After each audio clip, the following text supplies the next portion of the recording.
first half. It just. No, I didn't like the first half. The second half was fine. The Well, second I guess half, I'm thinking of your offense, like just the way your offense operated, missed the way Dak opportunities. was throwing. I was very impressed. I'm very happy to have so Dak. I have things to say about it. Welcome back, everybody. We're Hey. back, and that's what I get to listen to before I even hit the start button, and these two going at it, right? So back in it. We got Gentleman's Jack this evening. Hosting the night. Cool thing there. Second thing is we meant to launch this last year, but we didn't. We did finally launch our Pick'em League. It's in the description. You can join it and try to play against us. It's in there now. Nice. Yeah. Excellent. Good job. Yep. So we got it now live. Whataburger, if you ever catch up, Put your money where your mouth is. Join the league. it's there now. You Yes. can now compete with us real Excellent. time. So how are you Upgrade guys for doing? 2025. Doing good. Glad to see football on TV again. Yeah, that's for you know sure. what? It was a great game too. Like it really was a great game. It was Like, a it's great first unfortunate- half. Like at the end of the half, I'm You're like, talking- oh if my you're talking god, about- this is no. gonna be one of If the you're most talking epic about games of the fantasy year. Football wise, yes, the first half was the most important part. Like if you're just talking about fantasy football, you could have turned off the game at halftime. Yes, I and know. And you didn't miss anything. And I just needed a little bit more, and I got nothing. I got nothing from Brown. I got a point. Yeah. yeah, there AJ was, Brown was a dud. Dak Devonta Smith was a dud too. Oh, man. Yeah, the big play was like Dallas Goedert. He had 7 catches for 44 yards. So if you're playing like a tight end premium, he was just like a 20-point play last night. Yeah, he's sitting on my bench in Dynasty.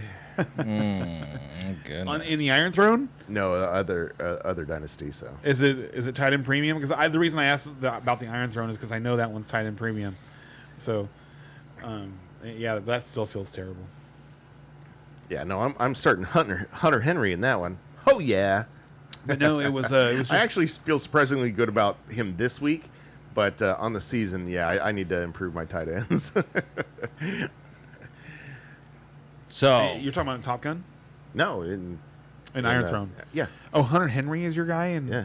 ooh, This week I'm happy with that, but yeah, in general, I need to move up. Yeah, yeah. You need to do something. That's not good. That's not a good spot to be in. yeah. Honestly, I am right in the middle in that league, so I like the first 2 weeks of the year are going to decide whether I am trying to make the playoffs or I am playing for the future. So it's going to be an interesting first 2 weeks. So, so anyway, like I said, for fantasy football, you could have turned off the game at halftime. But Yeah. personally, I thought that the game really, was really intensified in the second half, and both defenses were able to stop what was successful against them in the first half, and force the offenses to convert 3rd and long over and over and over Right. again. And the Eagles, give them credit, they were able to do it one time. The Cowboys were not able to do it. They failed over and over and over again. I'm with you. I thought Dak played an excellent game. Yep. I thought I saw some other angles on some throws that he made, and it's just and the guys that they didn't. There was one where it was kind of questionable whether or not like the Ferguson play, Yeah. whether or not Ferguson should have came up with that or not. Really needed him to. That would have saved my night. There was there was so much that happened with CD that was like I felt like that was like I watching did want to him get your feeling on that. in his rookie year. I have feelings on CD and also the running back situation. Yeah, that's an important one too. So, first of all, let me get this out of the way.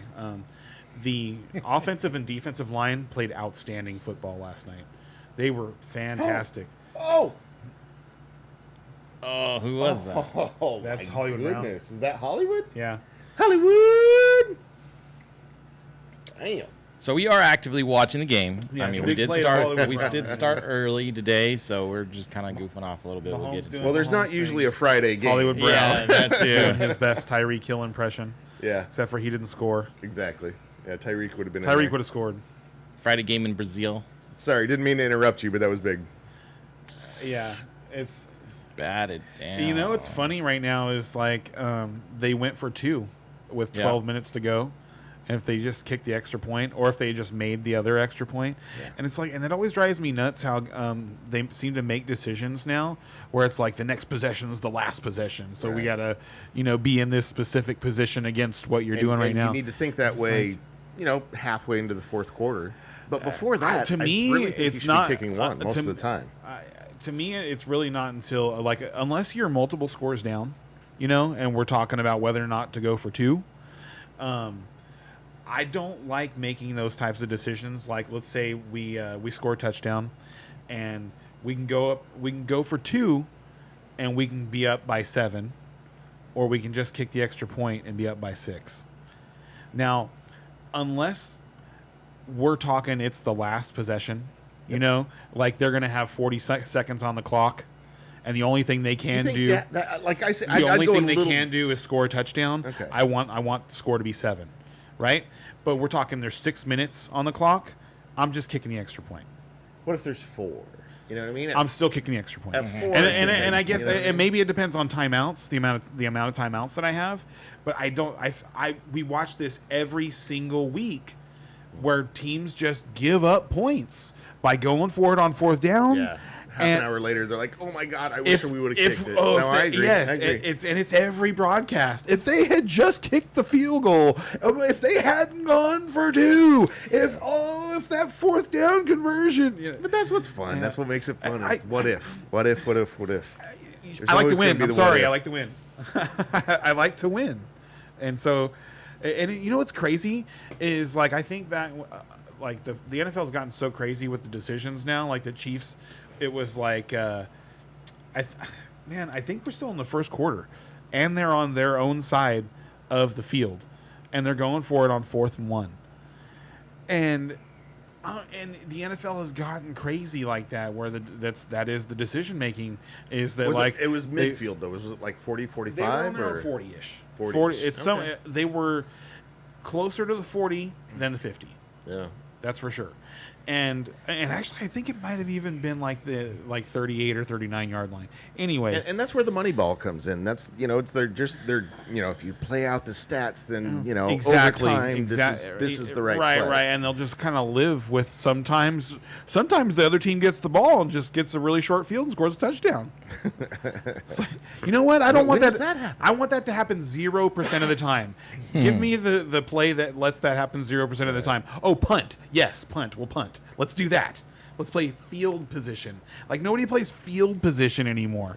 They're also just desperate. Steelers will this year. They're also just desperate to keep scoring. It's insane. But anyway, it makes me think back to there was this Sunday night football game back in the day between the Colts and the Patriots or something like that, and the Patriots had like 4th and 1 or 4th and 2 on their own 30, and there was like somewhere around 2 minutes to go. And rather than punt it away, and they had apparently enough timeouts, that was an option. They had enough timeouts that the Colts were going to have to at least get a first down. Rather than punt it away, they went for it on 4th and 2. And it's like today that would happen every time. Right. In that position. And I like a lot. I think some of that is it makes the game more exciting. It's fun, and the math does matter. But you're right. It's like they take it a little bit too far. They take the human element out a little too much there sometimes. There are times to me. where it's like, Let's go. maybe you're not taking everything into account here. You know what I mean? Maybe yes, you're everything into account. Sorry, we're getting off track though. Things I wanted to uncomfortable. hear your thoughts on CD. So, I sent you guys pictures of CD. Yeah, I saw that earlier today, and I couldn't get it. I saw him playing in the game last night, and I kept thinking to myself, he looks kind of skinny, and I say that because I remember thinking to myself last year, like, CD has finally matured into like what his body is going to be for the next 5-6 years, however long he's in his prime. And Welcome, Busy. he looks like he's just lost weight. And when you look at the plays that he didn't make last night, it was like he was afraid to make contact, with the exception of that last one where he was just like a little out of his reach, like he just wasn't able to pull that last one in. The other ones were plays over the middle, and if everything didn't go exactly right, you're taking a shot there. And he dropped 3 of them, including, they were all big. All of them. They were all huge. Yeah. All of the drops were huge, and all of them to me felt like rookie version of CeeDee Lamb who didn't exactly know what he was capable of. And so I wonder if there's something going on. And I know the guy spends a bunch of money on his body annually, so like maybe it's some plan to be leaner, but he looks different, at least at the start of the season. So I don't know. We'll maybe see if that's good or bad. But maybe so we'll far learn it doesn't something. look good, huh? I mean, if you're a fantasy owner, he scored you 18 points last night. Are you really mad at him? That could Like, have been he a 30-point performance. It could have though. been. That's the thing. It yeah. could have been, but I mean that could be next week, Yeah. because he's mad. Well, and like I say, Dak Like is he- playing well, so like, I are you really mad- felt the good guy had- about the Dallas offense in general and the running game. So the I was run- like, all of a sudden, so Javonte Williams. I About was like, about the running game, I liked Javonte the best oh, for of sure. what I saw from the 2 running backs. Well, he didn't fumble. There was, excuse me, Good. there was a play at the end of the game where he caught a 3rd down little check down pass, and he trucked a guy to get a little more yardage and to be able to get out of bounds. And Miles Sanders can't make that play, and Jaden Blue can't make that play, and so Fucking hella miss. Ooh, Pick up your phone. that makes me feel okay. Pick up your phone. Pick up your phone. That's fine. Party fouled it. Right to the rescue. I couldn't see. That's funny. Yeah, he made me feel really good about the droplets that I put on the table earlier. Did you right now? I know when I was pouring shots. Oh, like yeah, there was yeah, tiny yeah. little droplets, and it's like, oh crap, I suck. I put an extra shot on the table. Yeah, and then you just put like. An extra- extra shot on the table. Yeah, He For the poured one- homies? That was for yeah, Bezzy. For the homies. Yeah, That was for Bezzy. Yeah. I had to pour it on the bench. He, Oh, you left Herbert on he the joined bench, the I'm Pick'em sorry. League Yeah, he did. And then he's also said he's got Hollywood Brown and Mahomes on the opponent team right now. on his opponent's team Yeah, for Top Gun. I'm guessing. Your opponent started Hollywood Brown against you. That's crazy. That's crazy. That's wrong. That's so wrong. That shouldn't have happened to you. Not unless it's a 16-team league. That only happens in fantasy football, man. That's crazy. Like stuff like that only happens in fantasy football. The bad beat stories. Like Magic's bad beat stories are just not nearly as good as fantasy football's bad beat stories. I play poker, man. I know all about bad beat stories. Yeah, but I mean, in order for them to be as colorful as fantasy football, you have to put multiple bad beats together. It has to be like a tale of bad beats. Good ones, because like you get that tournament built up, and you do all this. You It get still down to the comes- final table, and It still comes they down. hit their 2%er. You know, you're just like, well, no, come on. There's only one card Yeah. in the deck. Otherwise, I'm the massive chip leader on the final. There's situations like that. That you're Yeah. just like, No, I understand. you just want to rip When some are hair you, when out. are you going on to your That's tournament? why I When are you going to your tournament? December. December. That's right. Okay. Yeah, December in the Bahamas. Cannot wait. Crazy. Shot 2. Yeah, Shot 2, and I'll tell you what to do about Jaden Blue. Keep them on your taxi squad. Bye. So, Bye, as in buy him? yes. Really? Yeah, Okay. absolutely. Because like I want to hear this then. 'Cause So, that was not my takeaway. the most important play of the game, what it came down to, was a series of 3 plays, all made by the same guy, that Zach Bond guy from the Eagles. And the first one is he ran down Miles Sanders. Miles Sanders, 26-year-old running back, got caught from behind by a white linebacker. Why's he gotta be white? Hey, you know what, dude? We're slow. All right. I'm slow, right? Like most of us are slow. We're slow. All right.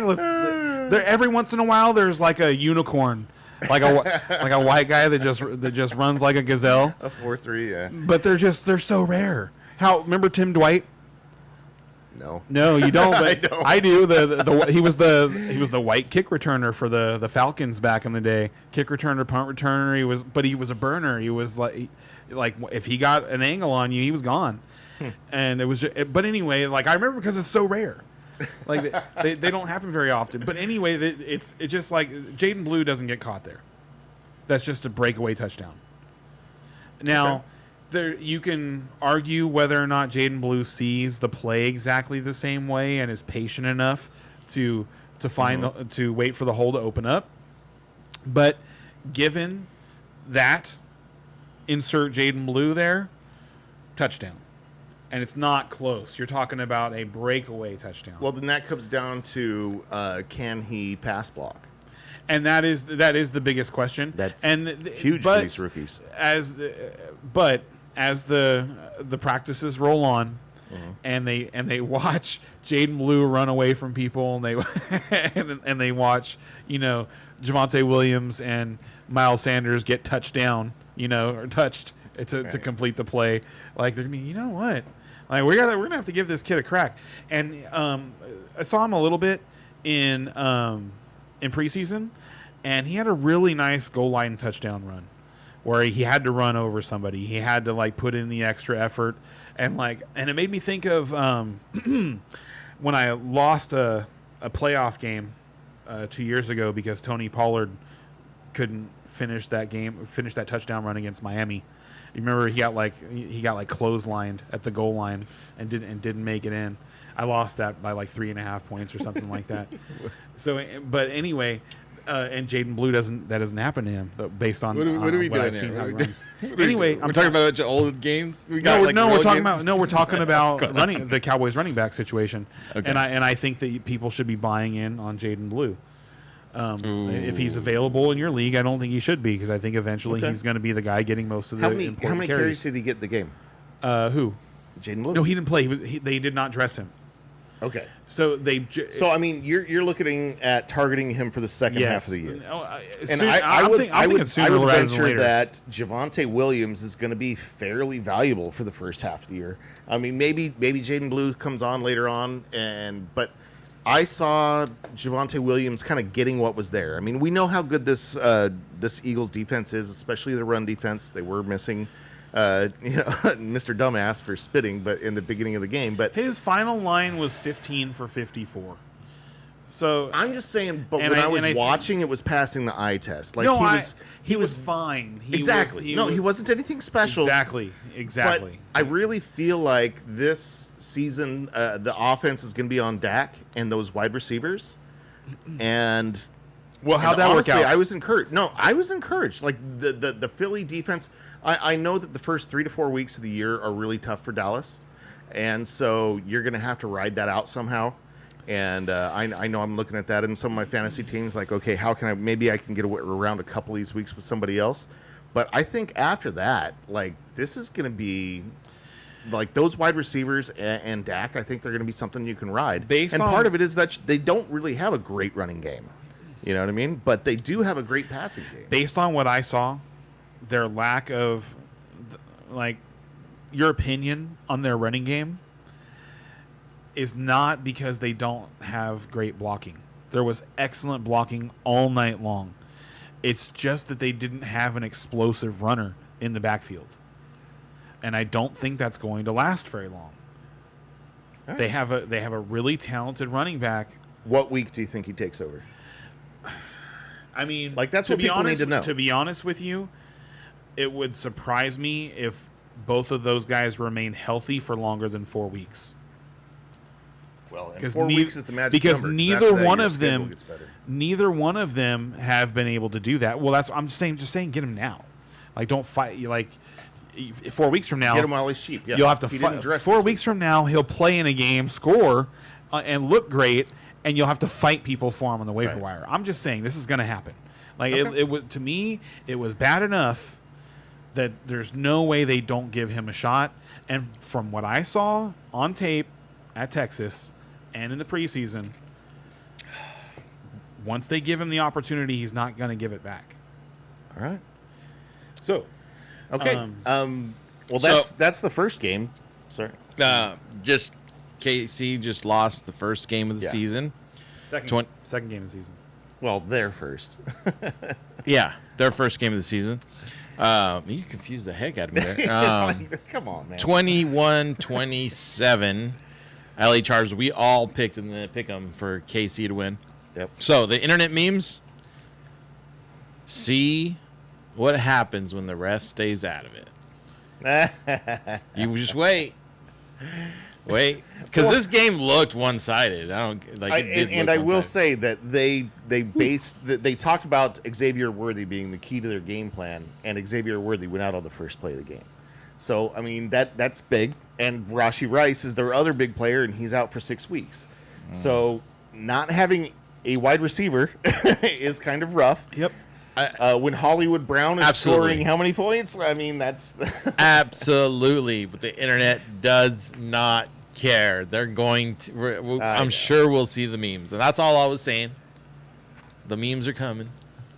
Pretty can't sure. imagine why I stay away from social media. So, yeah, no, right. All that. Let's put that aside. You need So- it. Usually, Ken comes out with some kind of ranking system after the draft. I didn't see it. I was looking forward to reading it, and I didn't see You're it. gonna have a draft grade on that. So, Draft grades. I should do that. I'm sorry. I have so many kids. I know. Dude. okay. I know where you're at with the kids. I was there a few years ago, and they're all at that age where they The require dude- so much The attention. 2-year-old is killing me. I know. Yeah. He's killing me. That he doesn't, because he still doesn't really sleep. Like he's not a consistent sleeper, and he's just very demanding all day long. So, but off the top of your head, is there anybody that did you look through all the teams and go, "Wow, that person had a good draft," or you off just the top- haven't really done that? I mean, too much? well, no, off the top of my head. So I can pull this up now, and we can. And I wanted to talk about draft strategy and stuff, so we can just kind of do. We can kind of do both. But my very first thought was like, Nico's team's going to be great again. Who's Nico? Team Hernandez. Oh, His team's Really? His team's deep. that's who I'm playing against this week, right? Yeah. Yeah, and I was if I get I was scheduled to beat him without a kicker. That was the projection. He didn't have. He had a suspended player in at the time. Okay, fair. Yeah, he has Rice. Like his here. So listen to. Hold on a second. Sorry. His team is. He's the one that ended up with Kyler. Okay. He has.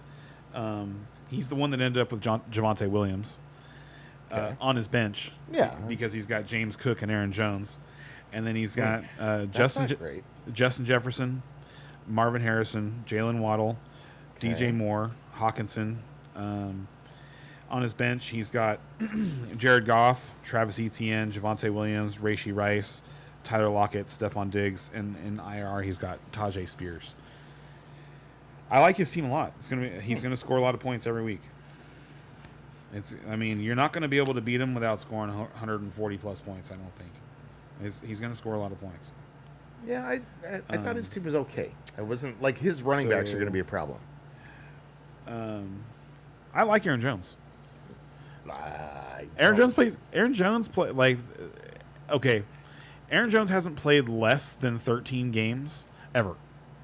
So like the notion that he's like injury prone or whatever, I know that he What is- misses games here it's and more, there. What is his snap percentage going to be this year? Last everything says he's going to be splitting time this year.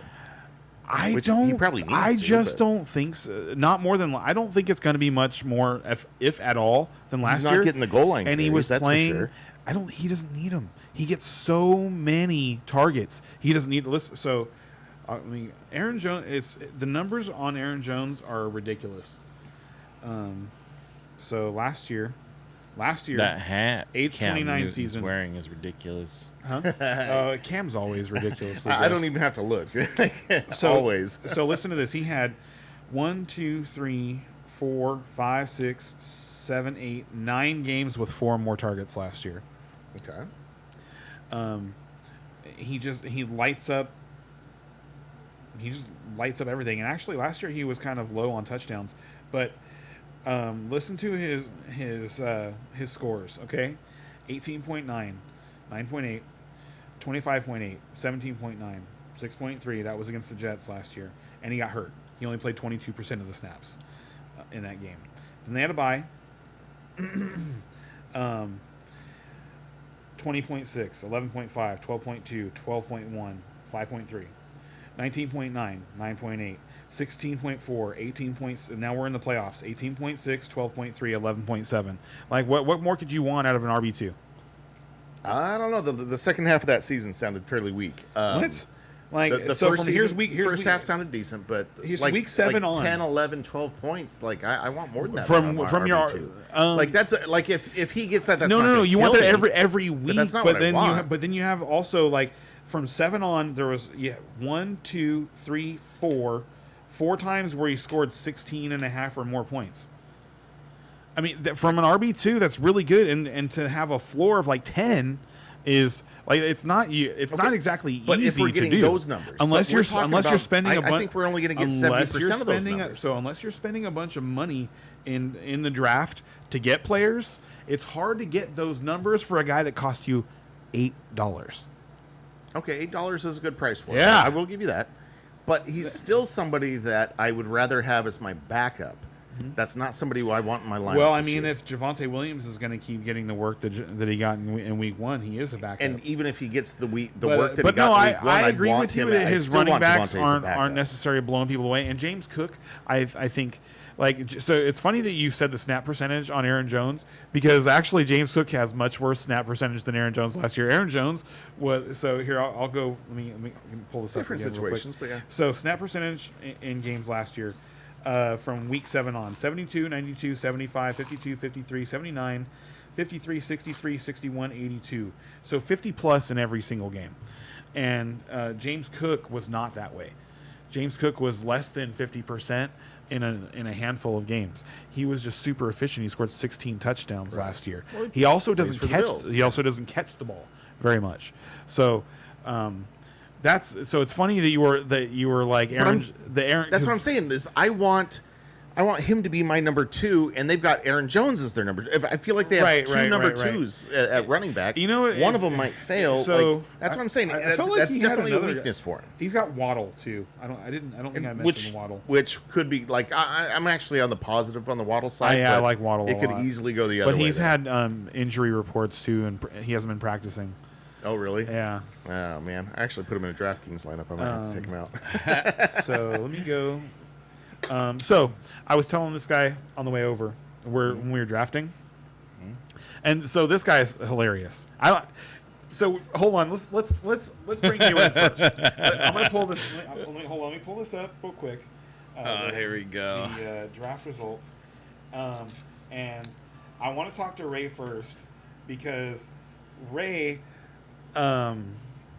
We don't have a cute name for AI like they do on the NFL Network with Axel Ingram, but Ray drafted with AI this year, right? Yeah, Correct? I sort So of. Let's talk about that. So the thing about AI, and I'm still amazed at how many people aren't really diving into AI. So I'm scared of it, dude. what happened with the thing about AI, like it could take you 90% of the way there, but that other 10% is still like brain strength, Right. right? So, for example, when AI and I started for this draft, it was give me the top 10 quarterbacks in every position. This is how many positions we have to hold. This is my budget. This is the type of league we're doing. We're doing auction. So then it spits out, for example, the Best wide values. receivers, right? Like spend no more than this amount on this wide receiver, blah, blah, blah, blah, right? Okay, fine. And then I was like, now give it a weighted metric. I want you to take the quarterback player rating of last year and match it to that wide receiver. It could be a big impact wide receiver and playing with a quarterback that can get him the ball. That was my thought, right? So I adjusted AI's logic and how it rated wide receivers to how I would rate a wide receiver, right? Uh-huh. But calculate all the math for me and spit out the new numbers, and which it did. And so it did all that, and that's just one example how I was manipulating AI for it to do the math for me, but with my theories and concepts. So that's So, how I did the draft. can- Now here's how it helps me. It tells me with all those weighted scales, don't spend no more than X on player X, right? So what happened is somebody gets thrown up for auction, and I said, this player's up for auction. Don't spend any more than X, right? So it starts doing that. So it's doing this. So it's doing this, right? And I'm like, okay, look, you need to adjust for positions that are covered, change your weight spending on positions I have. So if I like killing it in the wide receiver area, right? So I'm killing the wide receivers, so AI acknowledges I don't need any more wide receivers. But if you can get it for this price, it would still make sense to get it. But do not spend more than this price. So that explains why you kept buying running backs, or was it receivers? It was Receivers, yes, yeah. receivers. Yep, that's what happened There on was that somebody end. that kept buying running backs. You kept buying receivers.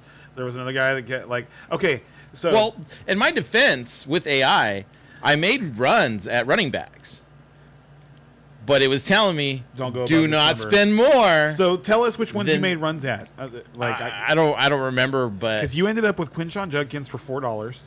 What did Yeah. AI tell you to It spend? was Do you only remember? it was $4. It was more than $4. No, it was $4. I'm looking. one at of it right them now. was 4, one of them was 8. Like these thought it was these 8. these No, rookies. You got both your rookies for $4 a piece. You got Quinshon Judkins for 4, and you got Ollie Gordon for 4, and he paid 22 for Brees Hall. And you think 22 was too much? See, well, yeah, I would rather have Aaron Jones for $8, for sure. Shoot, am I in the wrong one? Right. Well,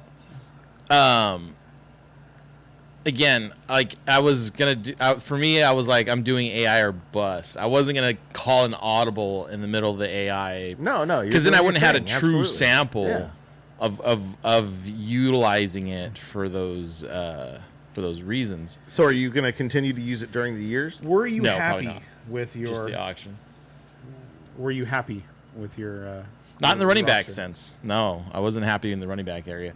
And then I thought Who were your honestly running Brown backs? was a better. He ended up with Judkins, Hall, Ollie Gordon, and Kareem Hunt. Ooh, okay. I was kind of hoping like I would see But Kareem listen Hunt to his play a little receivers. bit. His receivers are so the one that okay. His first 3 receivers are excellent, and then I think the last one is questionable, and I'm curious whether AI was on you about that one. So Amon-Ra, he got Amon-Ra for 47. He got Puka for 46. He got one of the steals of the draft. It's not like week 1 doesn't look that way, but 32 for AJ Brown to me is insane. I thought it was a good price. Yeah, I thought that was insane. Like It was one that stuck out on my board. But Yeah. After week 1, I'm like, oops. yeah, and the other one is Brian Thomas went for 33. Like if I had known Brian Thomas was going to go for 33, I wouldn't have taken Lad McConkey. I would have just taken Brian Thomas. because we'll get to my draft strategy in a minute after we finish the AI. But the fourth receiver, he paid 25 for Tyreek Hill. And so like that could have been a running back. That could have been like 2 running backs.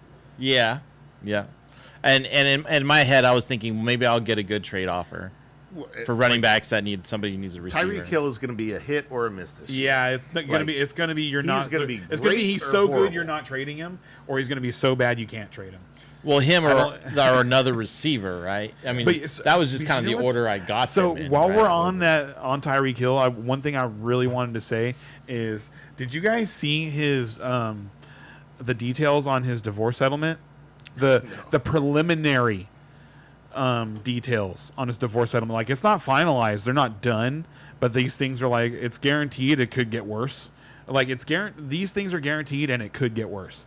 And the numbers are just like you'd have to look them up. They're staggering. It is unbelievable. Like it includes luxury like 2 luxury vacations per year. A well into the 6 figures monthly allowance, multiple cars, a property that's valued at like $6 million, and so I'm bringing this up because if Tyreek could be playing mad this year, like he could be playing like he needs that money next year. Like the plan was for him to retire after this year. I don't think so, now. Maybe not now. I don't huh? think so now, bro. Not based on what I saw. Like like seriously, you should look it up because it's. Are you googling it? Or No, AI? I was because it's Googling. unbelievable. Like I can't believe how, because I know this dude has like 10 kids or something like that from like they're all from different women, and this is the one that's getting paid. So it's like it's insane. And then maybe that's what it is like the judge is like, we couldn't hammer you hard enough on all those other situations because you didn't marry any of them. You're going to pay this one. Bezzy thinks Metcalf's going off this year, and he I didn't. hope you're right. He didn't rate I agree. very high with AI, and I think it was because of the Geno Smith thing that gets weighted. Well, with it. if you told it's it to Aaron rate it Rodgers with this year. the quarterback rating from last year specifically, oh, Metcalf is going to Steelers. So if you told it to pair it with the Then, quarterback yeah. rating with quarterbacks that it's with the receivers with now from their quarterback rating last year, Aaron Rodgers would have rated poorly. Yeah. Right. Yeah. So yeah, you're finding the fault in the logic, right?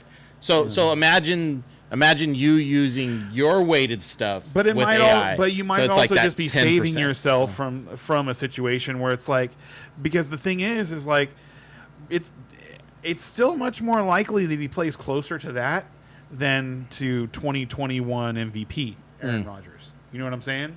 Oh, And like and the Oh, and- that was the thing for quarterbacks, right? You just reminded me of a prompt. For quarterbacks, I was like, you have to give the quarterbacks the weight of strength on the offensive line. So this is how we need to set up our weight for our quarterbacks. They have to have a strong offensive line before we consider, bidding on them. And so, like, I forget what Purdy went for, but You got him for 8. I got him for 8, and You got I him think for he 8. was like 16 or 20, something like that, right? So there was a lot of players I picked up that I was like $10 under what AI was telling me not to hit, right? So like you were bidding on the player and AI was telling you were getting a great deal. yeah, I would say like, oh yeah, you like it gave me a little fire image. Now and let me everything. ask That was you a real fire quick, buy. when that was happening, did at any moment the episode from South Park flash in your mind? Which one? the one about AI recently. I haven't seen it. The new season of South Park is fire.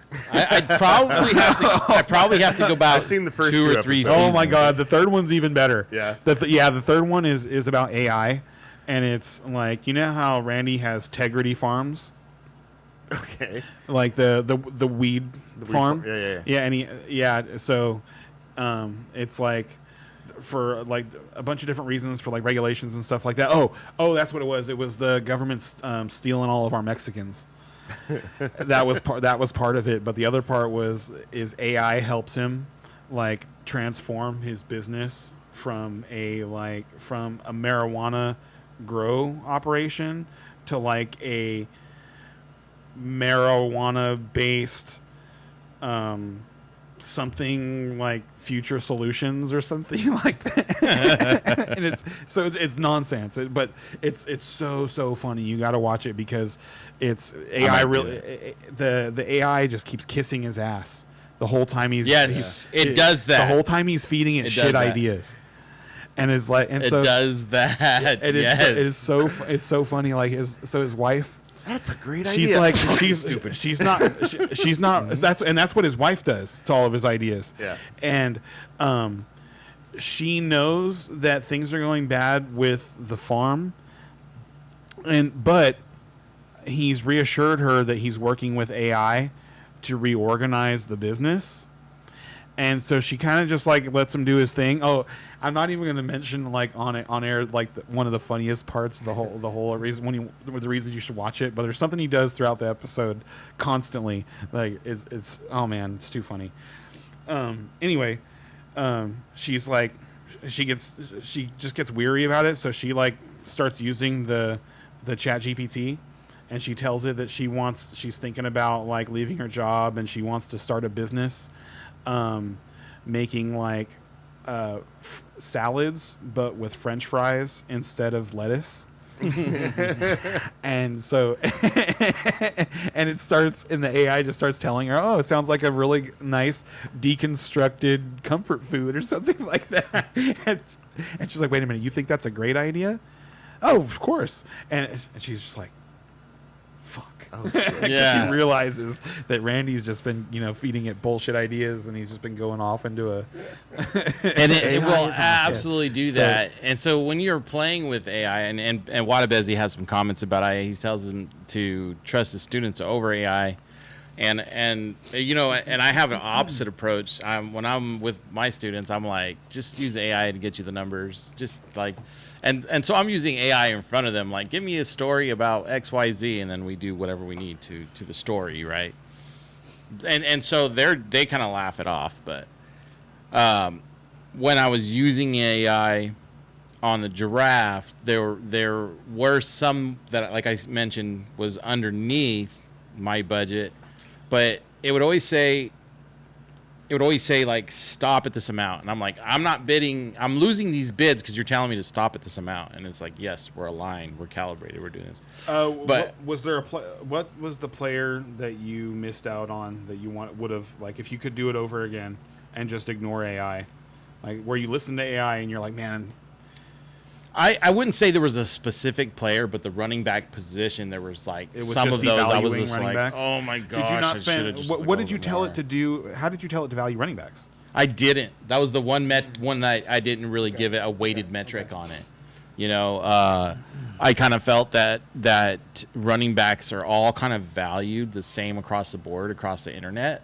Like, you hand them the ball and they just kind of bulldoze, right? So that wasn't really my focus. I have never been able to really get good running backs in our league. I don't think I've ever like, oh, that's solid, And it just seems to always, and maybe that's just a me thing. Maybe I'm just not out paying See, I attention like to running having backs solid as running much. backs. And you're Like- supposed to, Like that's a big thing Right? for me.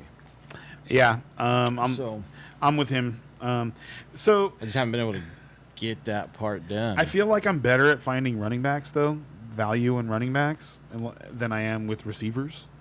Like, the guys that the fringe receivers that I like pan out a lot less than the fringe running backs that I like, if that makes sense. Because the fringe wide receivers, they become spot starts. That they'll have a big game here, a big game can't there, start 'em but every you week. can't start them all the Right, time. right. Whereas the running backs, you hit on them, that means they're They're they're there. getting 14 touches Yes. or more a week. You're starting so them every week. Like, doesn't mean they like produce every week, but they're getting They enough have the touches. opportunity, Yeah. yeah. You're not gonna get a game where they get like 2 targets. You're like, what happened, man? yeah. AJ Brown. I'm sorry. Yeah, I started in actually 3 leagues this week. I started Jalen Warren in the flex over Pickens, and just feeling really good about that right now. I mean, they're- and it was strictly because the running back is going to have more touches, Yeah. and it could be more consistent. Yeah. Pickens might go off for 2 touchdowns, but I know that Warren's going to get me at least 10 points. You Yeah. know, That's what he likes. 10 points. If I Unless would've- it's from Aaron Jones. He doesn't want 10 points from Aaron Jones. I want But if 10 it's from points and then Jalen my- Warren, and then my if it's from touchdown. Jalen Warren, he's all over it. But Aaron Jones, I don't want your 10 points. I got Jalen Warren for $7, man. Aaron Jones went for 8. You wouldn't rather have Aaron Jones than Jalen but, Warren? I'm saying, but Aaron Jones, his work is going to go down this year. I don't think so. I don't think, because I think that, like, people are overestimating what Jordan Mason can do, in my opinion, based on what I've seen. Like, I get it. Like, they paid I think they gave up like a 2nd-round pick or something like that to get him, which is crazy because it's like, just Do we take need a more? running back in the 2nd round. You want me to pour? Or? yeah, you can pour. Skip me this round. I gotta drive, so I gotta be smart about my drinking. All right. So yeah, people are much higher. The consensus is much higher on Jordan Mason than I am, So and he doesn't catch the ball at all. Right. At all. Like, and that's fine. Aaron Jones has never really been a goal line back. He's always had a bruiser in front of him to do that. He had A.J. Dillon for 4 years. Who did he have before A.J. Dillon? Eddie Lacy. He was with Eddie Lacy too. So, think who that's was? I'm gonna try to move it along a little bit. Who? I think this one was yours. So we talked about the AI draft. You gave me that one. I wanted to talk about my draft strategy a little bit Yeah. because Okay. All right. because so for mean- my first of all, I'll say I did several practice drafts for the weeks leading up to the draft. Okay. I would just on a Friday, I would just do a draft or two and see what kind of concoctions of rosters that I could come up with. So the very last one, my plan, and I've done that. I did that last year, but what I didn't do last year was I didn't plan for overspending. And so this year I gave myself a 20% buffer. So I built my team based on projections of guys that would go for a total of 180. And actually I got it to 178 was my total. And then use the rest for your bench players. And well, no, 178 is, I'm not talking about starters. I'm talking about my everything is my plan for everything. Oh. And then and so theoretically, if I, Sorry, it was lining up with me for a second because in my mind, I'm like, I'm going to spend 180 on starters and 20 on the bench. No. Like that's No. and I'm not trying hard for that, but that's like my scale. and He was trying to give himself a 20 buck buffer. so that I could Okay. overspend to get exactly the guys I wanted. Okay. And so, my final list was at quarterback, Kyler Murray for $4. And what did Kyler Murray go for? He went for 7 or 8. 5. and I wasn't able to get him because of the thing I'll talk about in a minute. But anyway, I did so. Murray at $4. Running backs, $67 allotted here, 24 for Kamara, 23 for Hampton. I was going to spend 18 on Henderson, but instead I ended up going I got a deal on Harvey. Henderson went for 28, and I got Harvey for 14. And then I had Gordon and Krosky Merritt as my dollar picks. At receiver, I had $96 allotted. Drake London for 40. Marvin Harrison Jr. for 24. Devontae Adams for 22. Emeka Egbuka for $4. You got him for $4? No, this was my plan. This was okay. I was like, these wait, are the what? these are the final projections, Okay. and then I'll tell you what I actually spent on them, or if I got them or not. So Egbuka for 4, Pearsall for 4, Luther Burden for 1, tight end Njoku for 8. Kind of feels like you have to spend a lot of money early. And then Bezzy. kicker and defense, I was gonna just go get Aubrey, and then Pittsburgh defense. I want that; those were my plans, and I didn't. I passed on Aubrey because he got put up early, and Yeah, and revenge. You started putting up all my players. I saw that. I was like, Huh? you son of. not on purpose. I swear you were I putting felt- stuff no, up no, on purpose. I I- was just like, no. why are you? You know that's my guy. No, what are you doing? No, I don't- felt that. I think I don't. Caleb Johnson. I was like, come on, man. You know who you were targeting with that. Oh, that one. No, that stuff I don't. But I did. I put up Judkins first. Oh. But that was my plan was to Who put up. was that for? Omar. That That was for surprised Omar. me. Because I ended up taking him. Yeah. That surprised me and too. so and I thought was one of the most interesting things to me was that he wasn't willing. He's a Browns fan, and apparently like a running back sage because like he spent 14 on Chase Brown last year, and like at the draft seemed like the worst money you could have possibly spent on anything was $14 on Chase Brown, and Chase Brown ended up as a top 5 running back and won people championships last year. And Omar didn't win our championship, but like that's a hell of a play. Like to see that coming. And so I was like, you know what? He's probably got an eye on what's going on in the Browns backfield. And he did not spend any money on Judkins, but he did still end up with Dylan Sampson, which I found super interesting. So anyway, I ended up not getting Kyler Murray. That was sad for me. But I did get Caleb Williams for $1, which I'm happy about. And I think Caleb Williams' running ability is a little underrated, and it's entirely possible that he runs more than Kyler Murray this year. Wait, who? Caleb Williams, Who? Sorry. Quarterback. Caleb Williams? quarterback for the Bears. Oh, I was like, you were talking about running and stuff. I was like, I'm talking- I don't so know I- a running back. I Okay, said- right. so, my bad. I was quarterback- thinking running backs, and you're naming quarterback. And sorry, I went back. Sorry. So to go back to the top of my list, at quarterback, I ended up with Caleb Williams, for $3, but I think at that point I just like it didn't matter. Kamara for 30 instead of 24. Hampton for 23. London for 40. Instead of Marvin Harrison, I got Lad McConkey for 26. So Harrison for 24 or Lad McConkey for 26. I that's where I was at. Harrison. Huh? I'd take Harrison there. We should make a bet. Bowmore? Harrison versus McConkey season long? That's Ooh, it's a little let me take the early time for that, season longers. This is the time I mean, to that's do a borderline thing. I'm not super. Like that would be a borderline thing. I would like. I'm Well, McConkey's got here's too many the minuses. here's I'd the thing. barely take The other reason guy. I think it's interesting.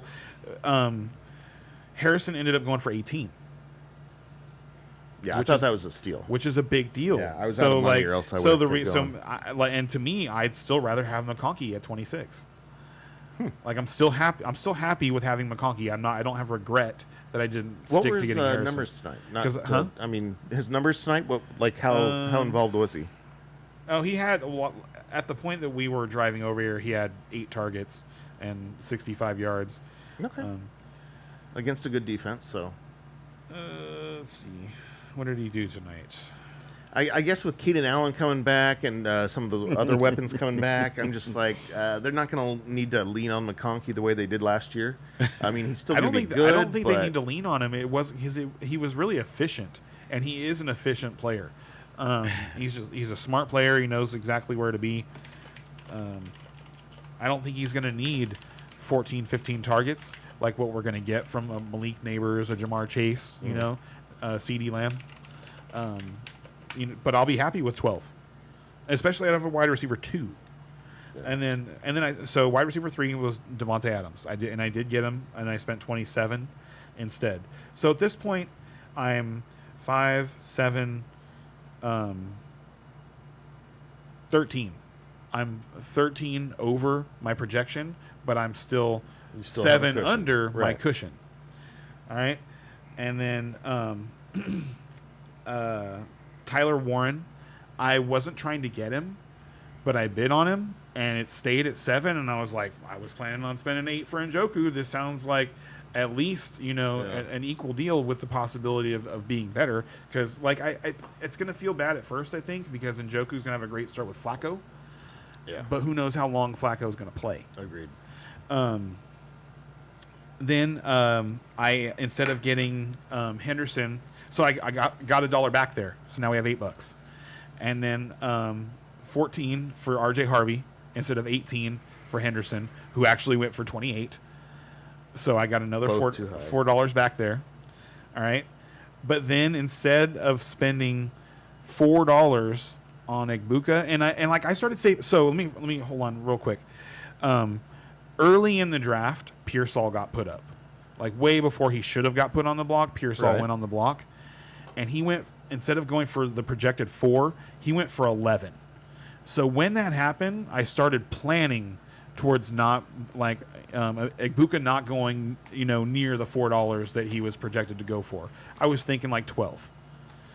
I was thinking somewhere around Pearsall, because like if you want to play, if you're going to get it in a snake draft, they're going in the same Yeah. zone. And honestly, it's about right. Yeah, I think exactly. And so after Pearsall, but after not getting Pearsall, there was no way I was not going to get Egbuka, as long as it didn't go over my total Right. budget. And so I spent 19 on Egbuka instead of the somewhere around 10 or whatever. Which is an overpay, but you're saying that I was planting my you flag. got there. You got it. And while we're there, did you guys see my team name? Did you get it? I didn't see it. I read it once and didn't get it, so I let it go. I didn't like. Sir Mix-a-Lot. Okay. I don't get it. I Sir understand Mix-a-Lot? it. Yes. Just think Sir Mix-a-Lot and Baby Got Back. It's the very beginning of Baby Got Back. Think of the very beginning. My God, Becky. Yes, exactly. Look at that butt. It's so It is so big. So so my team name is OMG Emeka. Look at her Egbuka. Okay.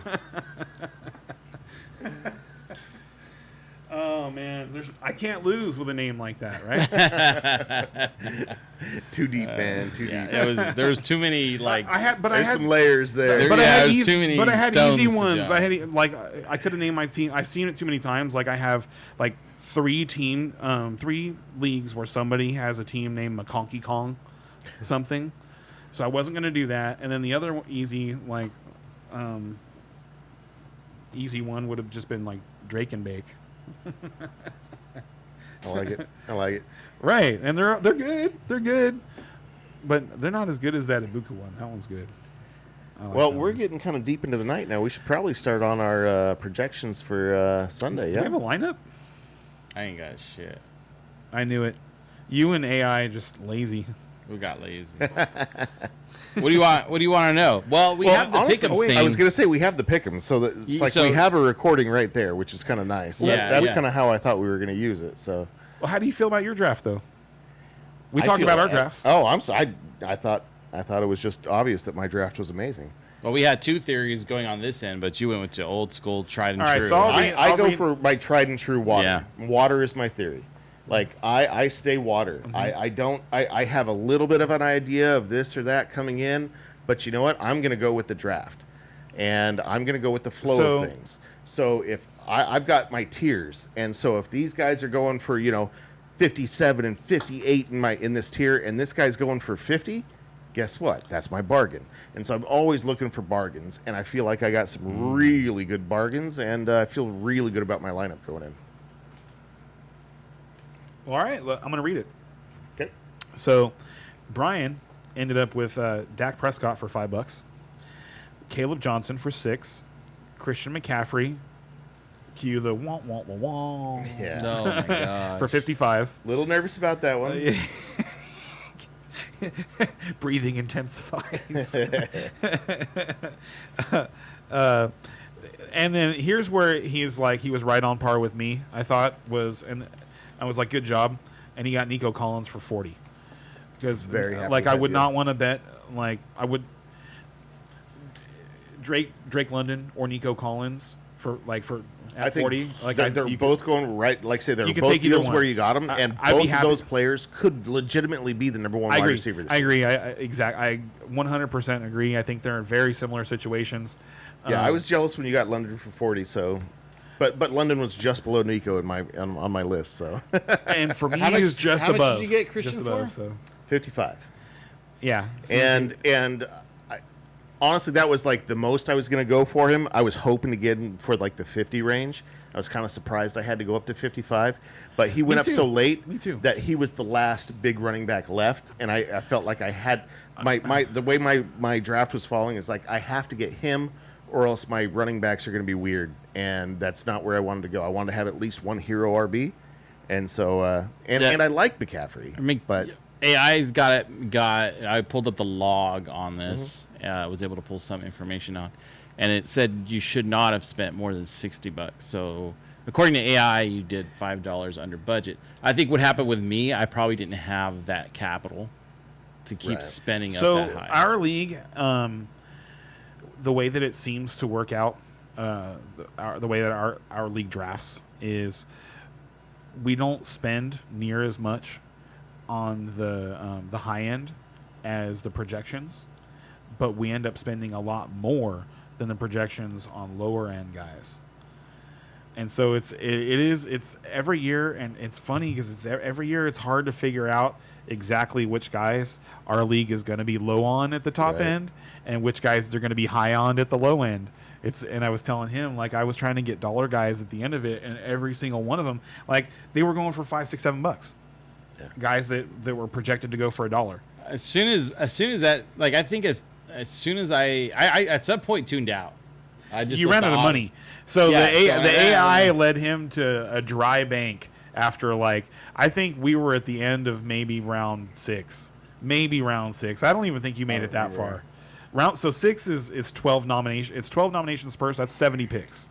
So that would have been for the way ours was set up, that would have been right at about an hour. I want to say I had the defense, kicker, and then bench players was all I had, like, that's when I had to just whatever it nominated for me, Yeah. what I was going to end up taking. Well, So that's- yeah, I that's where think you I got were. further than the 6th round, but I don't remember exactly. money, Yeah. I think Ollie Gordon was the last guy you spent money on that you had money for. You had you spent $4 on him, but you have 1, 2, 3, 4, 5, 6, 7 slots filled with $1 players. So that's 6 benches and a kicker a def, right? It's kicker D, So kicker, that's- and 5 of your 6 bench spots. yeah. So yeah. It's not bad. So yeah. I was right there. I mean, was right in that area. as long as you're hitting on your players, then that's what you. I mean, should be doing, so yeah. one of the ones that you got that I actually really like is you got Dalton Kincaid for $1. And to me, like, you're going to be able to figure out real fast whether or not you should just drop him. Mm-hmm. Like, either he's going to be more involved or he's not. And I keep thinking back to the end of the season. He was the guy that Josh Allen was looking for in the AFC Championship game on those 3rd and 4th down plays. They were drawn up for Kincaid. So I'm curious as to whether or not that's actually going to grow. Because like if you look at the body of work last year, like it's not exciting like for fantasy football, but just to me he's one of those guys that could just like magically score 10 touchdowns. Looks like 25% stardom, 75% roster. So before we move on, we were talking about our draft. 2 things. Who do you feel is the best grab, and who do you think was the worst grab? And I'd like to hear what you think too, Brian, on this. Trying to think. So hold on. I want to bring up 2 more things that I was having such a fun draft until the Igbuka thing happened, and things kind of went sideways on me. But two of the things that I was dying laughing. I think the DK Metcalf bid. That was you, Wadabizzy. DK went for and it was obvious. The reason it was so good to me was because it was obvious it was obvious that Nico had targeted DK. Team Hernandez. Mm-hmm. He lets every guy go like for a reasonable like you get to a reasonable whatever the reasonable number is, the projection, you go like 1 or 2 past and he lets them go. Like he just because he's got a bunch of guys that he's willing to pay for. He did exactly what he always does this year, which was why I was telling him I think his team's going to be good again, is because he filled his team with a bunch of medium guys and he always just like hits on 2 of them. And that's just kind of what his plan is. DK went for like $15 more than he was supposed to. He was supposed to go for like 19 or 20. He went for 35. And so Aaron and Nico were just bidding. We were just kept bidding on him. They both wanted him. And it got to when it got to like 28 or something like that, I was like, oh my God, I couldn't believe it. And it just kept going. Yep. And I don't know if you guys were saw in the chat or whatever, but after it finished, I was like, I need to smoke a cigarette after I that saw one. that. Yeah. Because it was just so good. I was so happy to see that happen. First of all, like I wasn't like excited for Aaron losing $35 on DK, but I was happy to see Nico willing to pay that much money and then not get him. And then the other thing that was hilarious, and it's so funny because this guy's already offered me a trade. I don't know if he's offered you guys a trade, but the guy who paid $36 for Josh Allen Which was going to be my overpay. also spent $24 on Lamar Jackson. Yes. What was that? And Now he's got good and trade it's bait, I guess. Well, it's so funny. Right. And now, if I told you I got Josh Allen for 36 and I got Lamar Jackson for 24, which one of them would you tell me that I should be trading? Whichever you can get more for. Right, but I mean, you would assume that's Josh Allen, right? Probably. Yeah, Ju- barely. But at the end of the draft, because you can use how much money you spent on each of the players as a measuring stick in terms of value. Because there were 12 live players, and that's what the guy went for. That's what he's worth. Like at the draft, at the time of the draft is what I'm saying. Like after you get into playing games, it's a whole other story. Right. So I'm telling you, like you can trade Josh Allen for the value of somebody that was worth $36, or you can trade Lamar Jackson for the value of somebody who's worth $24. Like you trade Josh Allen For sure. right? The guy offers me a trade for Lamar.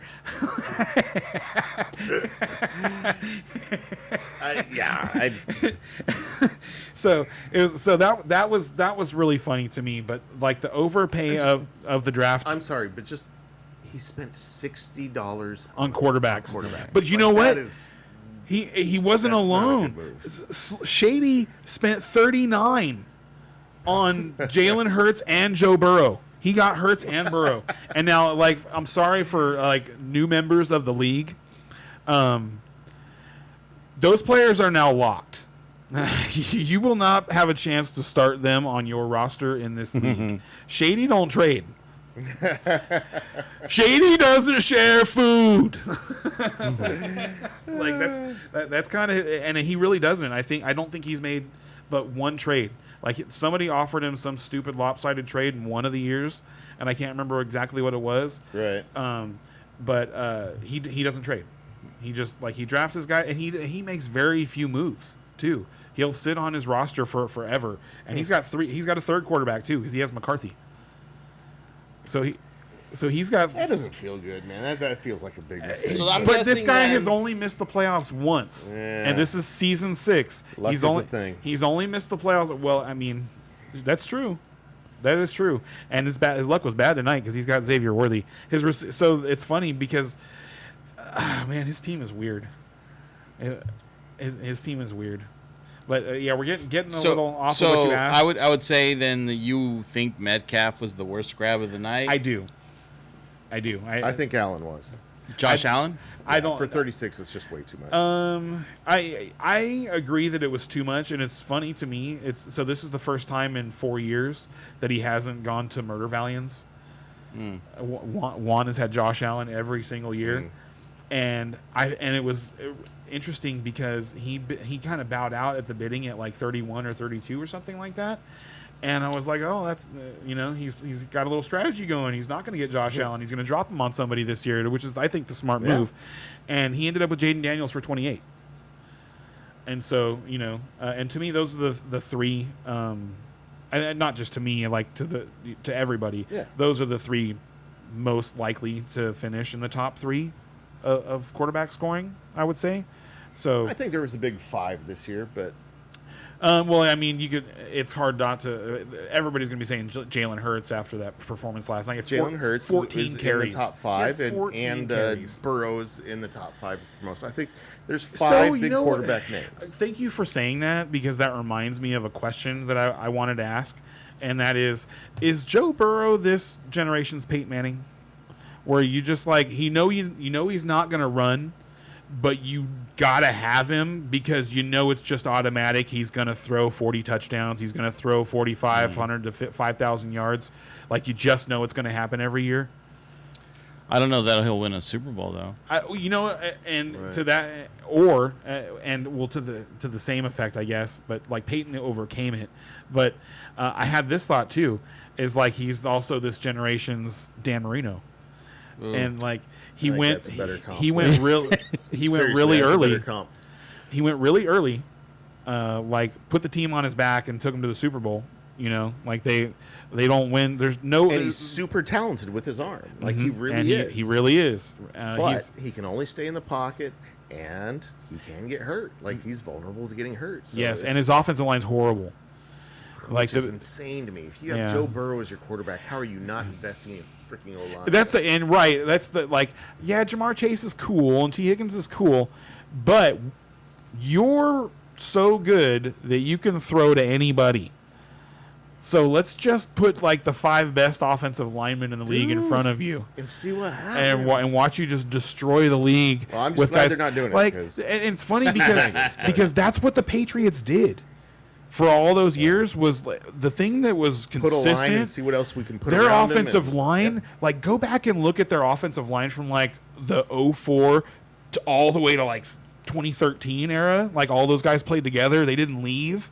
and it's just all pro, all pro, all pro, and they were so good, so good. Even the year Brady did get hurt, Matt Castle had 13 wins on the season. 11. They went 11 and was 5. 13. They went 11 and 5 and missed the playoffs. You sure? of Yeah. that? All right. Well, I trust your memory better than they mine. went but it was 11 and 5 It was and double-digit wins, and I was just like, with who? Yeah. That's crazy. And yeah, but it was they were, again, it was but their because of that offensive O-line. line was so good that Matt Castle To signed pick people apart. well, and also got a deal Yeah. from Kansas City. He got Yeah. he got a huge market quarterback deal to leave as Tom Brady's backup to leave and go play for Kansas City. He ended up doing nothing, like, you know what, I say nothing. I actually think they did have a playoff run. I think he did lead them to the playoffs one year. I'm pretty sure. I'd have to go back and double check, but I'm pretty sure. He wasn't a terrible quarterback. He just definitely He wasn't was a starting. really good backup. He was a good backup. He was a solid backup. A guy Really could come good in and finish a game, but you don't want to start him next week. So, anyway, that's what I would do. Is I would just put an offensive line in front of him, and just however much money we have left, just get the best Figure it receiver out. we can get, or always have receivers on rookie deals and just be like, see it. I'm so with you. Like, well, and they you have know, their two receivers locked up for multiple years now. Like their they do. draft picks should be but just if he doesn't survive long enough to throw him the ball, and Joe Burrow, watching Joe Burrow dance around in the pocket and avoid guys, like he might be the best. Like right now inside the pocket, avoiding tackles and sacks. He's really, really, really good. Agreed. Yeah, that guy's really good. So let's talk about him some more in the pick segment. Let's we do should that. Go to the picks. Okay. But I mean, do you think he went for 17? Do you think he's like, should he have gone for like 25? I would have been to 20, like if I had the money at that time. Yeah. All right. That's where I was going with that. Was trying to figure out like if Burrow is, because if you think about it, like back in the day when Peyton Manning was in his heyday, and which lasted a really long time, there were always running quarterbacks that like scored more points than he did at the end of the day. Mm-hmm. But he was such a solid bet that he was like, I mean, in a lot of he was a first round pick. Yeah. Yeah, he was. So anyway, and I mean, Sorry, Josh getting Allen's a back to first it. round pick, so in a lot of places. Really? Yeah. So we are 2 games down with Philadelphia Eagles winning theirs and the Chargers winning theirs. And I picked the Eagles and Kansas City, so I'm currently Same here, sitting 1-1. And Ken doing what we do, Honor being bound, the baby. loyalist, honor bound, pick the Cowboys. And you know what? To make sure that I stuck to my guns, you know what I did that day? I rewatched the beginning of the 1999 October meeting between the Cowboys and Eagles, Okay. where Michael Irvin went down, and partially because like in my mind, it's always been in my mind is this reason that I hate the Eagles and the Eagles fans, not necessarily the players, but like hate the Eagles and their fans, and They've earned that. and well, for me, that's when I watched that game live. As you know, I was 14 when it happened, and I wanted to like jump through the TV and start beating ass. I was so mad at the cheering. That's what I'm talking about. Is Sorry, Slim Eagles. Who's that to you? that's Shady. It's who is your friend? Or? Yeah, longtime friend. Oh, okay. Yeah. I thought it was your brother for a while there. And I was No, just like, I worked with wait his. a minute. How did that happen? No, I worked Okay. with his brother for a couple years back in the day. We've Okay. known each other for almost 20 years now. All right. Good guy, solid guy. So when it was apparent that Michael Irvin was injured and needed help, the fans started cheering. It was an obvious cheer because he was hurt, Right. and they were cheering so much that eventually Eagles players started telling them to be quiet. And it's just like, and you would, I mean, if that happened today, like, it wouldn't even get past the moment. There'd be a giant "shut the fuck up" from the PA, you know. please remain quiet while I mean it would be a polite shut the fuck Yeah, up. yeah. You know, No, I like get it. put a nice little But times have changed. Yeah. political bow on there. But Times have definitely changed. I've seen that, Bezzy. That's something that was unique to Philadelphia. It's not something that happened like, let's say we're watching They've had some moments. in the let's say past. we're watching a Pittsburgh and Baltimore game in 2000, and Ray Lewis goes down in not Heinz Field at the time, but would have been Three River Stadium. Right. The Pittsburgh fans aren't cheering. on the inside. On the inside, they are. And on the inside, as an Eagles fan, yes, you're like, oh, good. Michael Irvin's, he might be out of the game. Okay, Yeah. this is the only shot we have at winning this game. The Eagles were Yeah. terrible at the time. It was Andy Reid's first year. And, rewatching it, it was just as bad. It was just as bad to me. I was just as irritated at rewatching it. So we know your history on that moment, and I was, for the life of me, just like, why is he sharing this with us again? And then no, it's because you just watched the game again. Because I was just because watched if I the had game any again. if I had any thoughts about picking the Eagles last Yeah. night, they went out the door. Yeah, when I gotcha. heard that cheering with Michael Irvin on You the ground. watched it. All right. So That's my favorite player of all time is Michael Irvin. So I gotcha. So there's that even added element. So in the Pick'em app, the next game, at least what I'm looking at, is Atlanta versus Tampa Bay. Yep. And it's Tampa Bay at Atlanta with 1.5 and an over/under 47.5. that's a low over under to me. 47?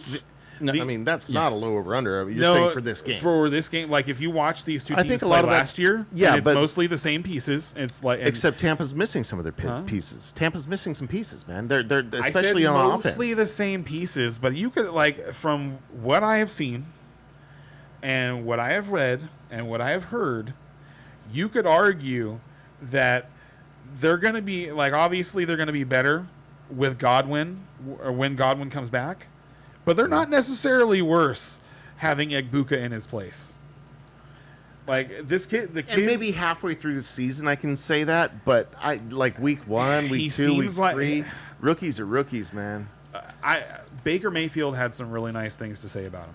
Baker Mayfield seems to like him a lot, Yeah. and if the quarterback likes you a lot, that's all you need. That's really all you need. So, and I'm not saying he's going to come out of the gate and have 10 targets and score every week. That's not what I'm saying. But he is an excellent blocker too, so he's not going to come off the field. I think he could easily lead the team in targets until Chris Godwin gets back. And depending on how well he does with them in the meantime, could easily challenge for the lead beyond then. So- he's been that good. So there's a lot of hope there, and I've heard a lot of hope behind Mbuka, but we got to remember he's a rookie. Yes, take your Rookies- chances there, but temper those chances. Don't be Based on- prepared. if you're you can't be basing that on recent history. Because based on recent history, if you don't buy into some of these rookies, you're just missing out. You're not giving yourself a chance because Depends on which rookies you're talking about. Because there are misses that we forget about. But I'm not. Well, Marvin Harrison Jr. was a miss, and he was one of the ones that people would have thought was a can't Huge miss. miss. But look what else happened last year with Malik Neighbors, with Brian Thomas Jr. They had amazing seasons. And then you peel back a little further, and Jalen Waddle, Jamar Chase, Justin Jefferson was amazing in his rookie year. There's every year for the last several years now, there are multiple rookie wide receivers who make an impact at a high level. But level. if there's 8 wide receivers that people are talking about and 2 hit, you know what I mean? That's a 25%. There's not rate. though. There's 2 guys really. There's really only 2 or 3 receivers that they're talking about as far as rookies. There's I'm not Hunter, as high, McMillan. and that's it. That's it. You named all 3 of them. You did. So name another one. I, Exactly. And so the other if I was ones- you, I'd say Burton, and now, right? Now, and I can name 4 more. Right. And But so like because you've got Golden, you got Trey Harris, you got Luther Burden, and you got Jack Besh, and I feel like I left somebody out, Kyle Williams from the Patriots. Yeah. Those are guys that people are all going to be taking flyers on. Like in every draft that you're in, they're not going to leave the draft. Someone is going to take them. All of those guys that I just named are not going to be on your waiver wire at any point. well, I'm just saying some of those guys are on Until they're our bad, waiver wire. until they don't perform. But the thing is like this happens every year, and then like for instance, if you remember in our league, year 1, Justin Jefferson got dropped. Like he went later, or he went. Oh, and yeah. He went kind of cheap in the draft, and then he had 2 nothing weeks, Yeah, and he didn't have the And- hype around him. Nobody and then really he thought exploded much, in and week then, 3 and didn't look back. Yeah. And I made the worst trade that I've ever made, and it felt, and I remember, and I'll never forget it because it felt like such a powerful move at the time. But I traded a then nobody, David Montgomery, and Justin Jefferson for then superstar DeAndre Hopkins. Gotcha. So, Sorry, guys. I picked Tampa Bay for the week. What did you guys pick? Now, see, here we didn't talk much about Atlanta, and they've got an amazing running back. They've got an amazing wide receiver. They had these They've guys last got year. a tight end that's supposed to be amazing, but hasn't proved it for a few Don't years. say his name; you'll scare him. Right? I don't know. I see Atlanta coming together this year. Penix looks like he could be the real deal. And Tampa is very injured right now. So, It is only minus Offensively, 1.5. and actually, I'm going to take Atlanta at home. so I picked Tampa Bay too. Because I picked I Tampa just, Bay, I just yeah. think Baker's going to get it done. He's getting Atlanta. I just believe in Tampa Bay, dude. I hear you, but They've made a believer out of me over the last too several many years. injuries, and Atlanta's an improved team. So. Okay. So, can we move on? Yes, sir. Okay, Ben. wait. Yeah, go ahead. Bengals at Cleveland Browns. So Bengals are minus 5.5, and the over/under's at 48.5. Real potential for a lot of fantasy points here. Feels that way. You've got Joe Flacco on the Cleveland side, so he's going to be either throwing touchdowns or interceptions, and either way, good for Cincy, fantasy. yeah. So I just look for a lot of fantasy points here. David Njoku seems like one of the premier tight end starts of the week. I think Which that running Jerry back are Jeudy you playing? and Tillman are both kind of in the mix. I think everybody's forgetting about Tillman. I think everybody's on Jerry Jeudy, but I think Tillman has a real chance to be. Did you end up special. with him in Top Gun? I did. Yeah, I have him in all my dynasty leagues. Yeah. So, I'm a big believer. No, you sold me on him last year, and so I took him from you. I love him. I love him. And you know what's funny is I was watching. I told you guys I watched a bunch of preseason, and so another thing that I liked about. So first of all, anybody who's listening to this right now and you don't watch the preseason, it's been very refined, and the experience is actually enjoyable because it provides you with football all day long, which is kind of what you're looking for. It's like what you're trying to get back to is the being able to sit down and enjoy football all day long. And the thing that was really, really unenjoyable about the preseason wasn't even necessarily that the superstar players weren't playing, because if you're a real football fan, you want to see the rookies, you want to see them play, you want to see how the roster is going to fill out, and if there's any up and coming talent, whatever. It's that the games were just so disconnected. You'd watch a game on Friday night, and then there'd be one on Saturday night, and then there'd be one on Sunday morning or something like that, and there'd be 3 games on one day, and then 2 games on another day, and 10 games on another day, and so now it's set up where you have a prime time. This was all 3 weeks. There was a primetime game on Thursday, on Friday, and then there was football set up on NFL Network, kickoffs cascading one after another. From 9 to the final game ended at 8 p.m. or 9 p.m. or something. No, it was 10. Because the final kickoff was 7. And so it started at 9, at 12, at 3:30, at 7. And this was Saturday and Sunday, for all but the last week. The last week they didn't play on Sunday, so there was just games on Saturday. But it was a fun experience. And the other part of it is that the broadcast teams that they have are the local broadcast teams, so you really get like enhanced stories on the players because they know them all. Some in-depth because they're information. I yes, gotcha. you get really good information. And so I was watching the Browns game, and one of the things the guy said was he thinks that Cedric Tillman's the best blocking wide receiver he's ever seen. And I know, and I think That it was some framing right there. and I think it was He loves Cedric Tillman. All that to say. I always Cedric think back Tillman. to that pancake he blocker. had. Dude, it's important. It's important. Like it's so important. All right, we do have to move a little faster So- through these games. We can't be here all No, night. we can though. be here all night. Whatever, No, dude. no, I got to work early. Oh, whatever. Get yourself a rock star or something. Take some cocaine. So like a I man. picked Cincinnati. So I also picked Cincinnati. Yeah, I take Cincinnati, too. Which running back are you playing for the Browns? Gun to your head. Which one are you starting? You can only start one.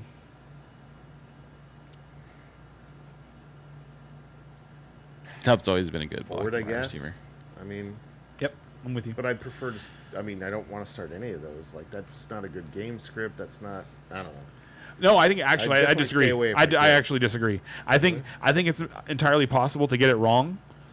Like you could be wrong going with Ford, you could be wrong going with Dylan Sampson, but I think there's going to be points there because the only thing that was worse than the Bengals' offensive line in what I saw was their defensive line.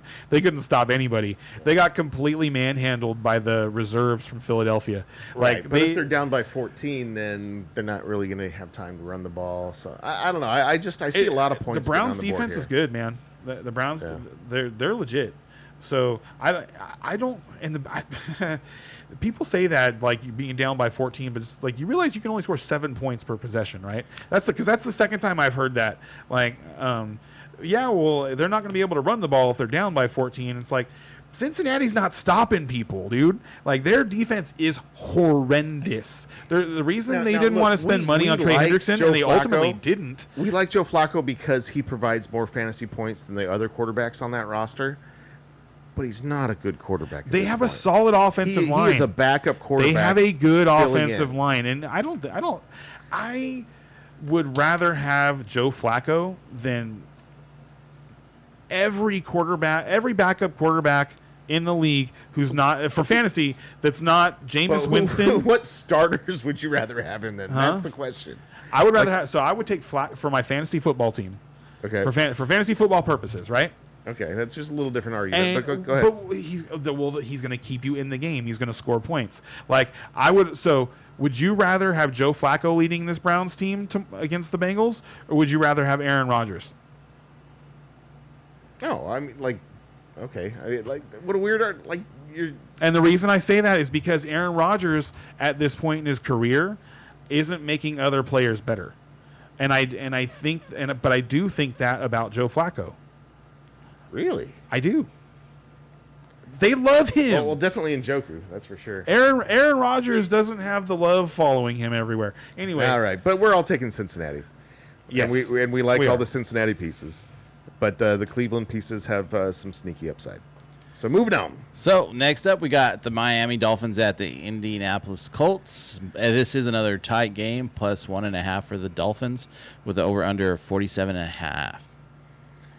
This is one of those really tough games to pick. And what it comes down to for I me picked Miami. is I don't have a lot of confidence in Miami, man. I have no idea what's going on over there. I'm so confused. They They could score all the points, or they could none of the points. points. I or just somewhere in don't between. know. Like, yeah. I just don't know. And Indy just has some promising pieces. I mean, Jonathan Taylor is damn good.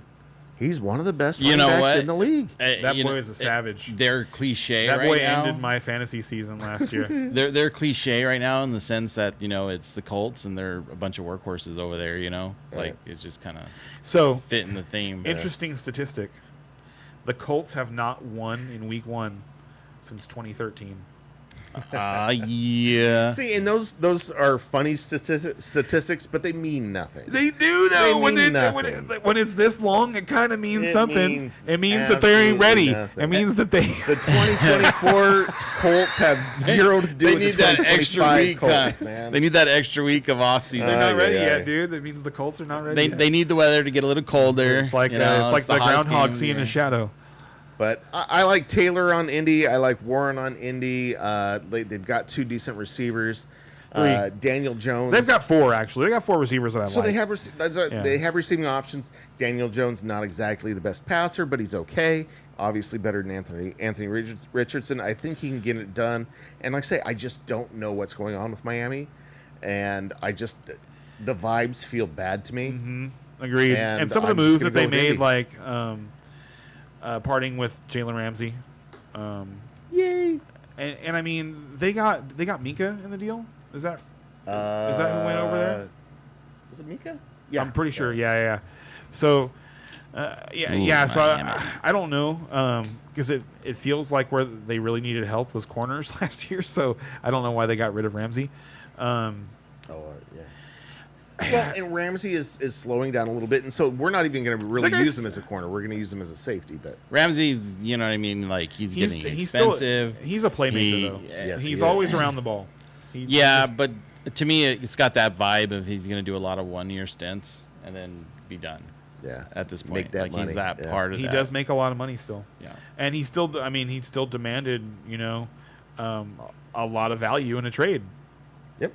Like, Yeah. because Minka's 26, 27, something like Yeah, that. but he was definitely having some issues with us. He was on the decline, having a lot of injury problems. Didn't reach as high as you guys Yeah. were hoping when you traded for him. Yeah, That's for sure. Like the first year we brought him in, it was just like, oh my god, Yeah. we hit the jackpot, and then it was just like, ooh, what's going on? Yeah. But solid. Unfortunate. So are you So, picking Cincy or are um, you picking? You're talking about Indy or Miami?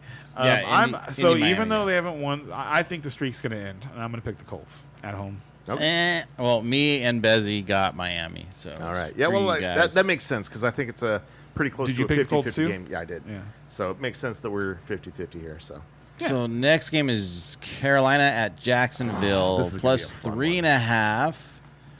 Over under is 46.5 for the Carolina Panthers. I've got really high hopes for this game. Like this feels like a high-scoring game. These are 2 offenses that I'm very interested in this year. I think everybody is off Bryce Young. Not me. When you if you look at the last half of last year, man, Bryce Young, he leveled up. Something clicked in his head. Something happened in his work ethic. I don't know what it was. Well, he got benched. But- he got benched, and when he came back and from when he getting came benched, back, yeah. there was something Yeah. different about it. Was like he figured something out. Exactly. And he was like, oh, shit, yeah. And people And haven't played realized that different. he's like fully realized that he's taken that level up now. No, So I I, would- have really high hopes for Bryce I would Young. rather have Bryce Young than C.J. Stroud. And the reason I say that Wow. is because the running ability. the running ability. Yeah. Bryce Young is going to run. He's not Jalen Hurts, but he is going to take off a lot. Yeah. Because he can't just stand there in the pocket. He is like 5'11" or 6 foot, something like that. And that's something that, like, as good as Jalen Hurts is, you see that a lot. Like when his first read's not there, he kind of has to regroup and find another window to throw in. And it's the same thing. And a lot of times he ends up just taking off. And so I think that's, as Bryce Young develops, he's going to know when to take off more often. Yep. And you're going to see more runs out of him. It's just you're not going to get like a tush push type thing going on. You might get a handful of touchdowns, and that wouldn't surprise me at all. Like Bryce Young finishing as like a top 8 quarterback this year would not surprise me at all. Yeah, If I Ted completely McMillan is agree. as good as people say Yep. he is, then Bryce Young should finish that high. Like, And on the other side, like Trevor Leggett? Lawrence. Oh, I'm you're- saying Trevor the Lawrence Jags. is the most set up he's ever been. Yep, there's Like, no excuses. He is set up. Yeah. He's got 2 solid running backs. Neither one of them are fantastic, but 2 solid And it's running funny backs for 'cause, backup. But 2 amazing wide receivers on the outside. Like we're Travis Hunter, we moved up to get him in the draft when we had Brian Thomas on the other side. Now I just feel like these guys are going to be way better together on the field than separate because what are you going to do as a Yeah. defense? What are you going to do? So No, I I really agree. have high hopes for the Jacksonville offense this year, especially the passing game. And Jacksonville's at home, so I'm taking them. But I really feel like this is going to be a fantasy football It bonanza. can really there's be, going to be a lot of points next, scored. I want like the over. T. Higgins, Jamar Chase situation. yes. And Higgins was That's how I drafted feel about first, it. and Brian Thomas Jr. is very has that build, is built exactly like T. Higgins, and Travis Hunter is more built like Jamar Chase. Like I think he's 6'1" and 195 pounds or 200 pounds, like right at the same height. Anyway, and skill set. And they say that he's supposed to be that good of a route runner, like Travis Hunter, on the Jamar Chase level. And that's Nice. why the Jags were willing to give up so much capital to go get him. Absolutely. And that's why I'm picking the Jags. Oh, so we're all in alignment here. I Except for guess- Whataburger, who picked Carolina. And And he honestly, I just made a respect you for trade doing for it. Tet McMillan. Oh, dude, I like it. All right, next up, Las Vegas versus New England. Las Vegas is at plus 2.5. The over-under is at 44.5. And I haven't really been talking money line. Does anybody actually do money line bets? Nah. You're usually only doing that when it's your home team or whatever. You know, you're just betting for them to win. You know, but Brian, I'll let you take Well- the lead on this one. What do you think about this game? What do you think about the new look Raiders? I'm not sold on the Raiders yet. New I'm look not, Raiders? I'm not so well. New look, they've got new everything. Oh, Yeah, yeah, yeah. new yeah. They've everything. got a Not new like quarterback. new They've got a look. badass new running back. They've got you know what I mean. That New, defense new, that was new, all supposed Pete to Carroll. be good last year should be good this year. They've got absolutely Hulk Hogan. no wide receivers, none. You were doing the But New they World do have Order the thing, best right? tight end in the league. I don't know. So here's what I think. I think you got old new Pete Carroll over there, whatever you want Old to call new him. Pete Carroll. Soon So to be this the is oldest actually coach going in into NFL history. This actually goes into a little bit of my thought process in other areas in the league, because now Seattle doesn't have their longtime head coach anymore, right? So like my head's over there, like a Gino. Well, we talked about that out. Metcalf's actually in Pittsburgh, but in my head, I was like, there was no Seattle's receivers brand there. new too. We'll talk Like, about that too. That anyway. So, but we're not talking about them. We're talking about the Raiders, and the Raiders got Pete Carroll as the head coach. And I certainly have ranted about owners, head coaches, and whatnot. Don't need to do that here.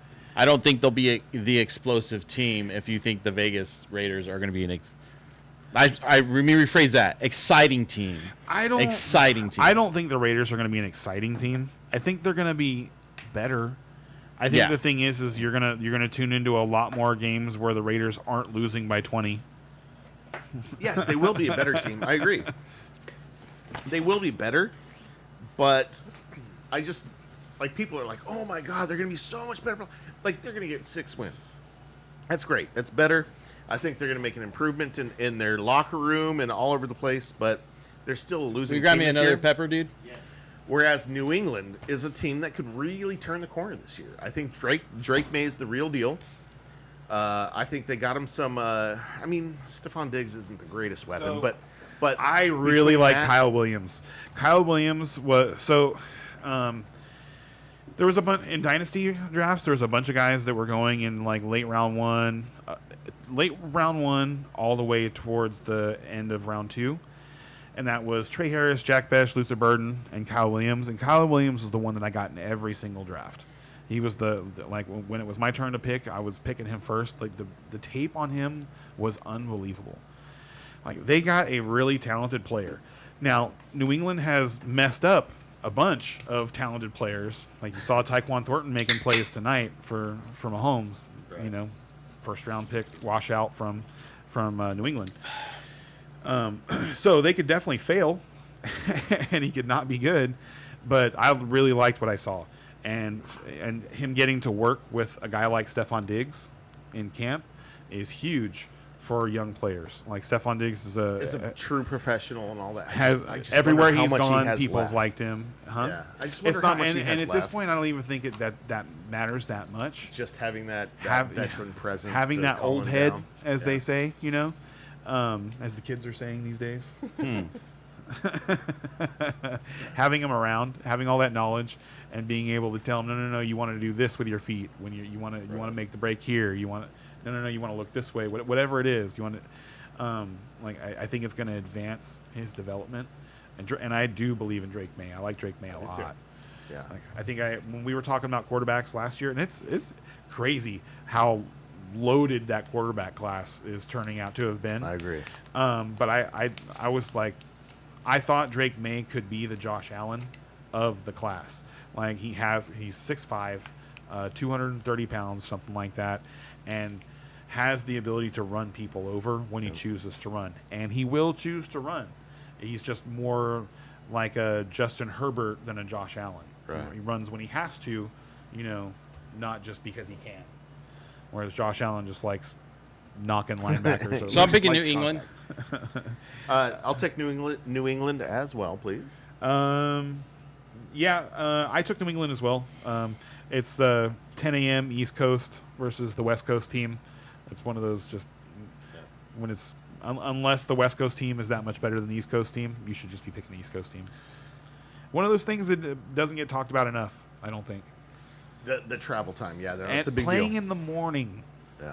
playing in the one with a 1 p.m. slate on the East Coast, teams just don't play as well in that slate. Next up, The West Coast teams, sorry. Arizona Cardinals at the New Orleans Saints. Cardinals are at -6.5. Over under at 43.5. -7.5 on the road. And this is the Cardinals. This is not the one of the Super Bowl or like Super Bowl favorites for the year or anything like that. This is the Cardinals on the road, 7.5 point favorites.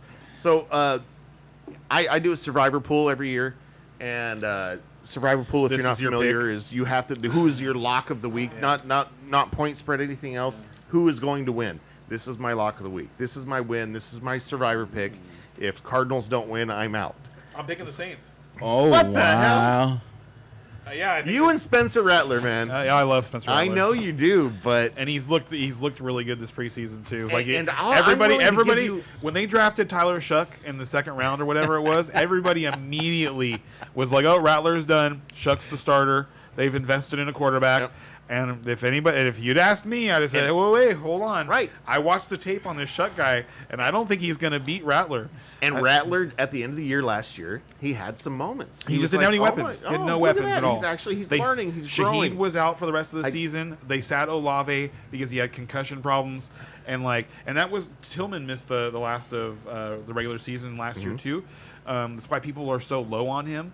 And same thing. It's funny because people aren't low on Olave, even though it's like 3 They years. should be, yeah. They should be, yeah. Anyway, I like Olave. They brought Brandon Cooks back in. I don't think that gets talked about at all. But Brandon Cooks scored like 8 or 9 touchdowns last year. He can still play. He's he's not somebody who's going to dominate. He's going to piss you off fantasy wise because he's going to steal touchdowns from the guys that you want to score, like Shaheed and Olave and Kamara. But they still have that, and they've got Taysom Hill. Like they still have weapons. I think they're going to be better on offense than people think they're going to be. I think they're going to be pretty bad on defense. But I'm still just not a believer in Kyler Murray. And this is one of those games that he just loses. Like he should win, but he just loses. I don't know. And that's where this has nothing to do with your survivor pool because I made this pick I think yesterday or that's the cool. day before, but that's where I I'm was at. wondering I where just you're think gonna it's beat on funny this how that because I always know- happens between It you does. two. Well, It I does. know how much he loves Rattler, so it's funny, and it's funny because I started coming around on him too. I was like, oh, he's better than what people think, but he's not that good. He was good enough to beat out the second round draft. If you're pick from telling last me year, that like, if you're telling me that Brock Purdy can play in the National Football League, then so can Spencer Rattler. Because Spencer Rattler is a better physical talent than Brock Purdy is. well, and for all we've talked about, the star of the game is going to be the running game for the Arizona Cardinals. I mean, Agreed. Connor should completely run over what's in front of him, and maybe Benson starts getting more carries Woo! like people think On my bench. mine too. A couple of leagues.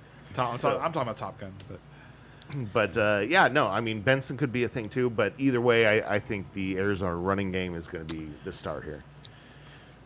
I picked Arizona. Bezzy picked Arizona, and the thing I'm looking for in this Ken game is a lone wolf the on split. Saints. He can have that lone wolf.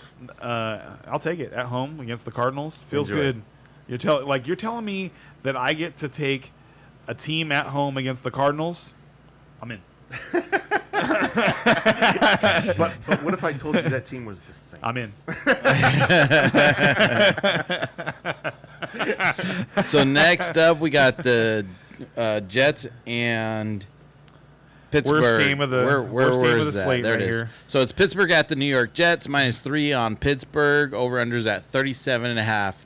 You know, Aaron Rodgers doesn't get his arm back in week 1. I they ought to guess. play this game in wet concrete for how it's going to look fantasy-wise. That way they have an excuse. And you're right. This is going to be a very defensive game, and the Pittsburgh defense is one of the best in the NFL, and we are going against a quarterback that we know very, very, very well. That's true on the other side, too, though. I totally You guys agree. did the but old switcheroo. But where do you think that matters more? Do you think that matters more with the old crafty veteran or Oh, this I'm not young giving kid that's I'm not giving trying Justin Fields to make the, it into the league? No, you know no, what no, I mean? no. Don't get me wrong. Don't hear what I'm not saying. Okay, I'm Right? just saying. I think we're going to tear apart Justin Fields, and I don't see how they have a chance to win because of that. I'm with you. I'm picking the Steelers in this one.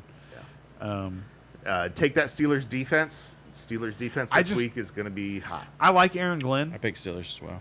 but historically and particularly for the Jets franchise, hiring these defensive coordinators doesn't work. And that's true. I mean, and it's so. The thing is And like they just got done with that. if too. they come out and they score 30 points on Sunday, I think that would just blow people away. The 'Cause Jets? Because that's the one thing that never happens when you hire a defensive coordinator is they don't go over there and the offense gets better. The defense gets better usually. Yeah. And that's important, but usually what happens is like they build like the better defensive coordinators. They will take the head coaching job and they'll build up a defense and they'll have a top 5 defense. Then you're going for the next couple of years. Well, if we could just figure out the offense, and they don't, And they never They do. don't. And it's funny to me because they won't just like. And the thing that they never do, they never just hire a brilliant coordinator. Right. You know, like a guy that They're hard to like. find, but yeah. like, it's funny. Dan Quinn did this time though. Dan Quinn did. Dan Quinn and he did last, and he's like the exception. Because when he went to Atlanta, he took Kyle Shanahan with him, and this time he went to Washington and he took Cliff Kingsbury with him. And at the time he had Shanahan wasn't even like an old tread coach; he hadn't had a head coaching job yet. So, but that's what you have to do: is you have to pair the defensive mind with the offensive mind, and the Jets don't have it, Okay. in my All opinion. right. In my opinion. So we all picked Pittsburgh. It looked like I'll take the Steelers. yeah. so busy as well. And then next up with Washington versus the New York Giants. So New York Giants are +6. Over/under is 45.5, and they're playing at the Commanders. I And this is have the sorry, go ahead. Commanders this week. You have what? The Commanders this week. Yeah, and it's hard not to take the Commanders here. But this is going to be a closer game than most people think. Agreed. That Giants defense is great. This is a divisional game. These two It teams. wouldn't surprise me if the Giants snuck out a victory somehow. Like, this is just one of those games. But definitely take the Commanders. I think they have more talent, and especially on the offensive side. Yeah. I'm going to take the Commanders too. I don't know about them having more talent on the offensive side. You know, Malik Neighbors versus all of their receivers. I take Malik Neighbors, I don't know if we should just don't yes, entertain but it, only- Brian. and I'll Neighbors take is- I'll take the receivers, Just and I'll don't take the entertain running it, backs Brian. because I'll take Tracy and Scadaboo over Chris Rodriguez, Austin Eckler, and Bill. Bill Crosby. Yeah, you know, people are sleeping again on Tyrone Tracy. Again, people are asleep again on Tyrone Tracy. Well, because everyone's talking about Scadaboo, and so nobody knows. I know, where that backfield's gonna go. I'm like, it would be great if Scadaboo comes out and he's the next like Mike Allstott, you know, that would. for him. But that's what he's going to have to be because he's not particularly fast, and He's like just the pounder. he is a good catcher of the football, but he's not quick or fast or a great route runner. So what does it matter He's if your he's first down getter. He's not. Would your you- last down getter. Would you take the Giants in the points? yes. Really? Yes, How many points? 6.5. 6. It's just Is it 6. 6? Yes, Six. yes, I would, because these two. So it's crazy. These two teams get together, Yeah. and more than any other like divisional rival I can think of, the bad team wins when the other team is good. Okay. It is the craziest thing. Like, you go back and you look, I'm pretty sure like the last time the Giants won the Super Bowl, they got swept by the then Redskins in that season. Because I remember Divisional games I remember are- very yeah. vividly, like before the Giants went on their run that season, Eli looking god awful at home against the Redskins, and then losing a game that they had no business losing. Because this is the year before. I'd have to go back and look at it, but these two teams, they get together and stupid stuff happens, very unpredictable things. Okay. So, let me see. One thing I wanted to say is I'm not very high on Debo. I don't know if you are. What Not team is he super on? high. To me, Commanders. he's on the Commanders, and he's been really talked up during the preseason here while McLaurin's been out. Debo's been getting the balls. He's been the main receiver, and oh my God, he's back to the old Debo and everything else. Not just that he's the main receiver, but he's like, when their first team offense went on the field in the preseason for the first time, he got the first carry. Right. Which, So- but I mean, is that good or bad in the preseason? I'm just What's happening I'm there? Just, But well, it was the first time their offense was out They just together. wanna try it? That's all Yeah. I'm saying. That's all I'm saying. It was the first time their offense was out together, and they're like, "What are we going to do first? Let's give it to Debo." yeah. That was the first thing they did. Now, what I do think is Debo is an improvement over the number 2 wide receiver from Oh, last that year. situation from last year, yeah, So, sure. so I mean, I think this is a very much improved situation for Jaden Daniels. I'm watching out for the rookie though in this team. I think he's somebody who you can find on the waiver wire throughout the season until he pops off, if he does, and that's Jalen Lane. But it's probably going to take an injury for him to be relevant, right? No, I don't think so. Really? Because Debo's never been a really high snap percentage guy because of the physicality of the things that he's been asked Right. to do for the 49ers. And so I don't think that's going to change with the Commanders. I don't think he's going to show up to the Commanders and all of a sudden become a 75% snap guy. I think you're still looking at like a 55 to 60% snap usage. And so there's a large chunk of the time where there's going to be another receiver with McLaurin. And it's going to be Jalen Lane. So you think he has a chance to be like a number 3 wide receiver on your fantasy team kind of thing? Or? I think he does. Yeah, like there's been good stuff about him at camp. There's a lot of opportunity there. Like, he's competing with a bunch of 30-year-olds for targets. So it's just one of those situations. It's just like it's definitely ripe for something for a young player to bust through and be the most dominant player on the team Gotcha. just because he's fresh. So we all picked Washington, and we got Tennessee versus Denver Broncos at Broncos. Tennessee plus 8.5 over under 42.5. See, now this is the one I would have picked. Yeah, Yeah, this was that's my the second numbers. choice for the survivor pool. It was, Yeah, it was that one or this to one. To me, this is the can't miss lead pipe lock of the century of the week. Lead pipe and pipe. Yeah, no, I like I say, we don't know what to think about our rookie on the Tennessee side. We don't know what to think about their running backs. We don't know what to think about their wide receivers. Like, yeah, no, this is... You talking this- about Denver? You're talking about Tennessee? Tennessee. Oh, well, no, in Tennessee, it's actually, I think Tennessee's line of who's going to get fantasy production is easier to draw than Denver's. Tell me. So, I mean, in Tennessee, you're choosing whether or not you want to start Cam Ward. You're definitely... Easy no. You're, well, yeah, right. Right. I'm just saying. Like, at the quarterback position. Right. You're going to start Tony Pollard. There's no Tajay Spears for the first 4 weeks of the season. To me, Tony Pollard is a number 3 running back. No, you're not for the first 4 to 6 weeks of the season. He's When- gonna until Tajay Spears comes Against back. that defense with that, He catches passes. He catches passes. He's gonna get so much usage. Like, don't sit him. Like, and also you gotta remember this is year 2 of their program, and they've got the Callahans. And one thing that Bill Callahan does everywhere he goes is run the football successfully.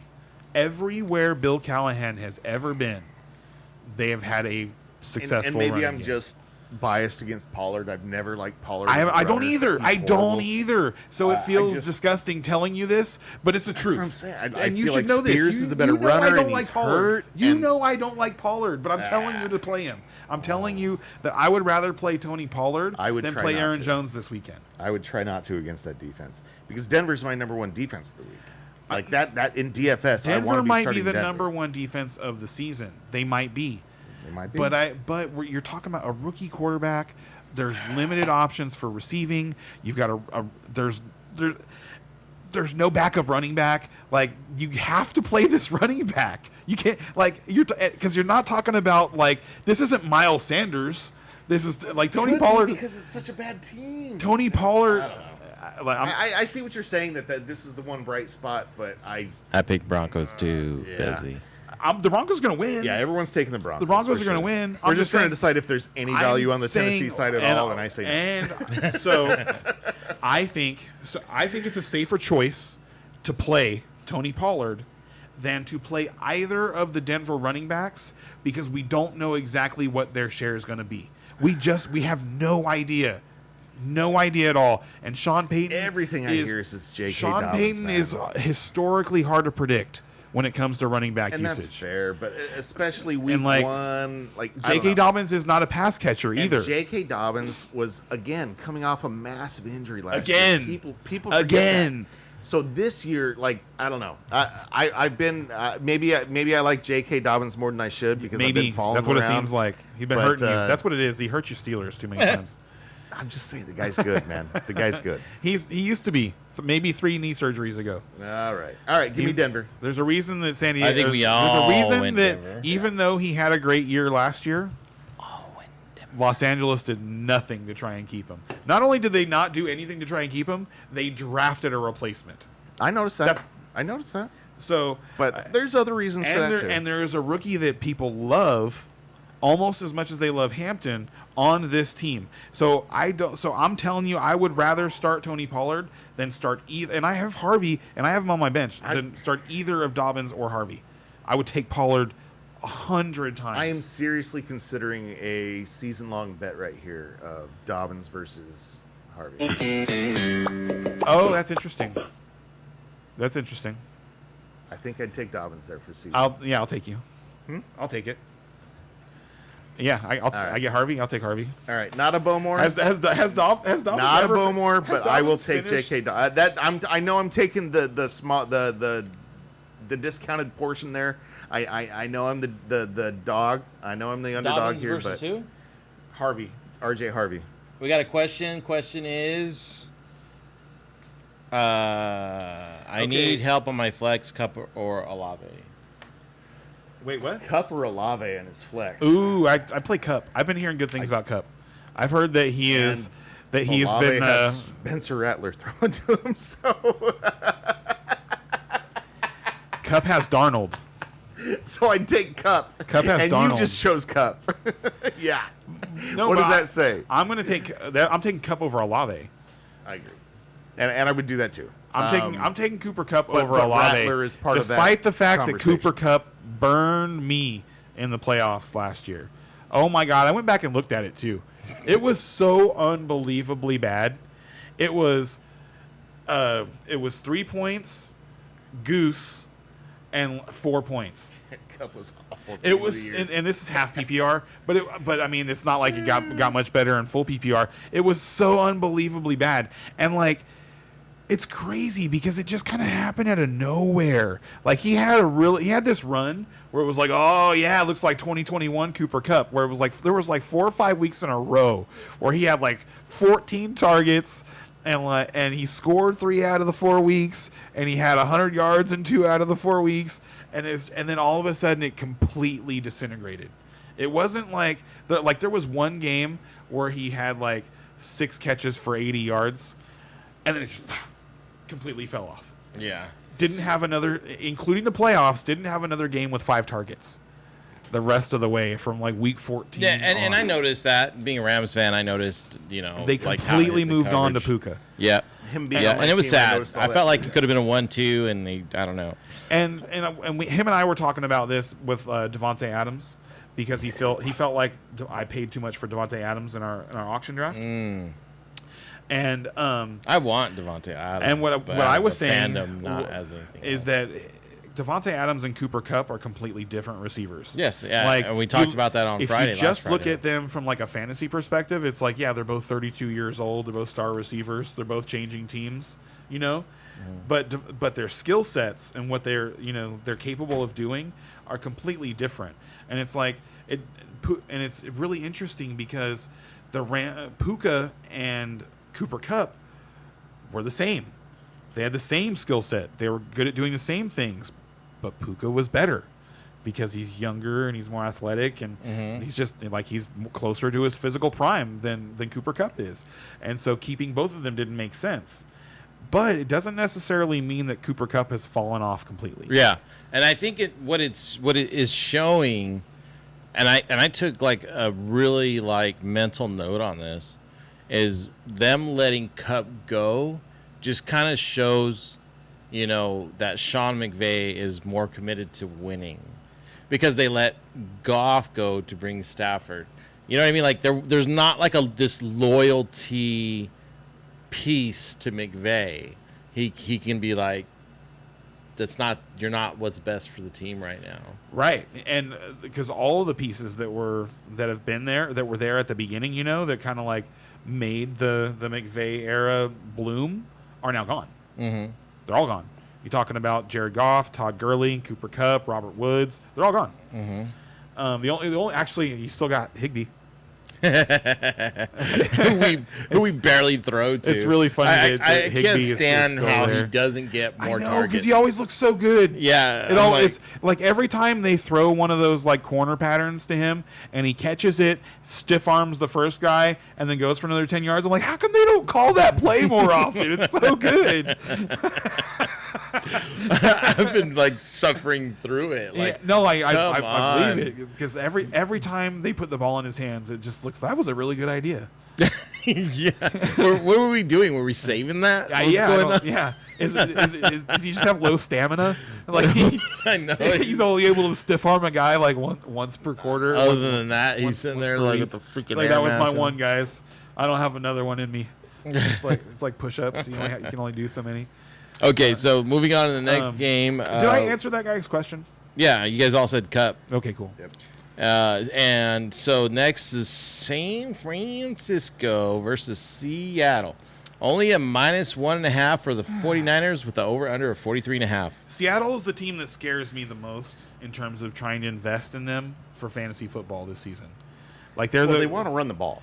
That's what they want to do. Right, but I mean, everybody wants to run the ball until they're losing 14-0. Well, right? but I mean, they have 4 tight ends and 2. I'm just saying they got Sam Darnold, and Sam Darnold, and which means Sam they don't want to throw the Darnold ball. without Sam Darnold everywhere without Kevin O'Connell has been awful. Right. Like he had a small Gotcha. 5-game stretch in Carolina. You remember the start of that season in Yeah. Carolina, and then Christian McCaffrey got hurt.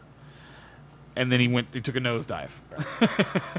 No, he has to have things set up around him, no doubt. Yes. Which is what And Seattle's does- trying to do. But does he? is Because Seattle's one of those teams they've that got hired a 2 defensive great running coordinator. backs. They're trying to run the I ball. They've got 2 understand fullbacks, that, 4 tight ends. But the coordination of everything is important.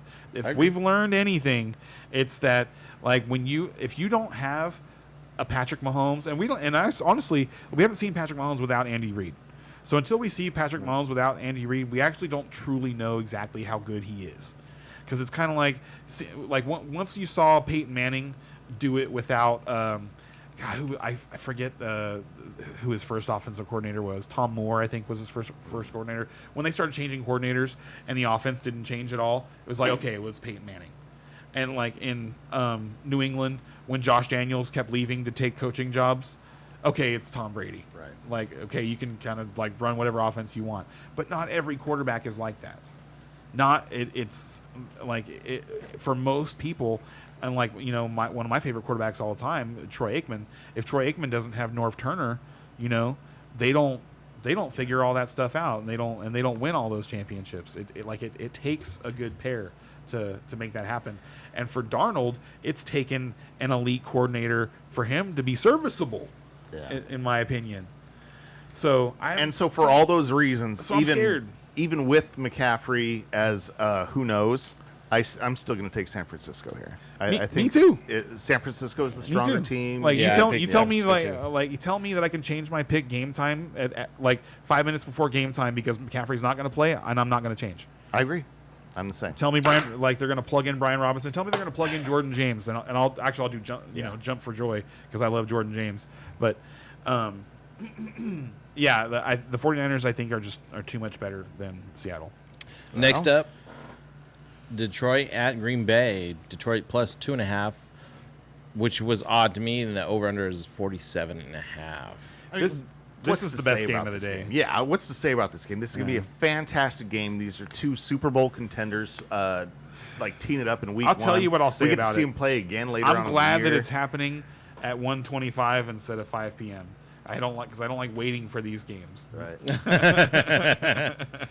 I don't I like picked the waiting Lions, all by day the for way. Sunday night. All right, Yeah, I don't. The 5 o'clock game's pretty good too, though. It is good. It's it pretty is good. It's pretty good.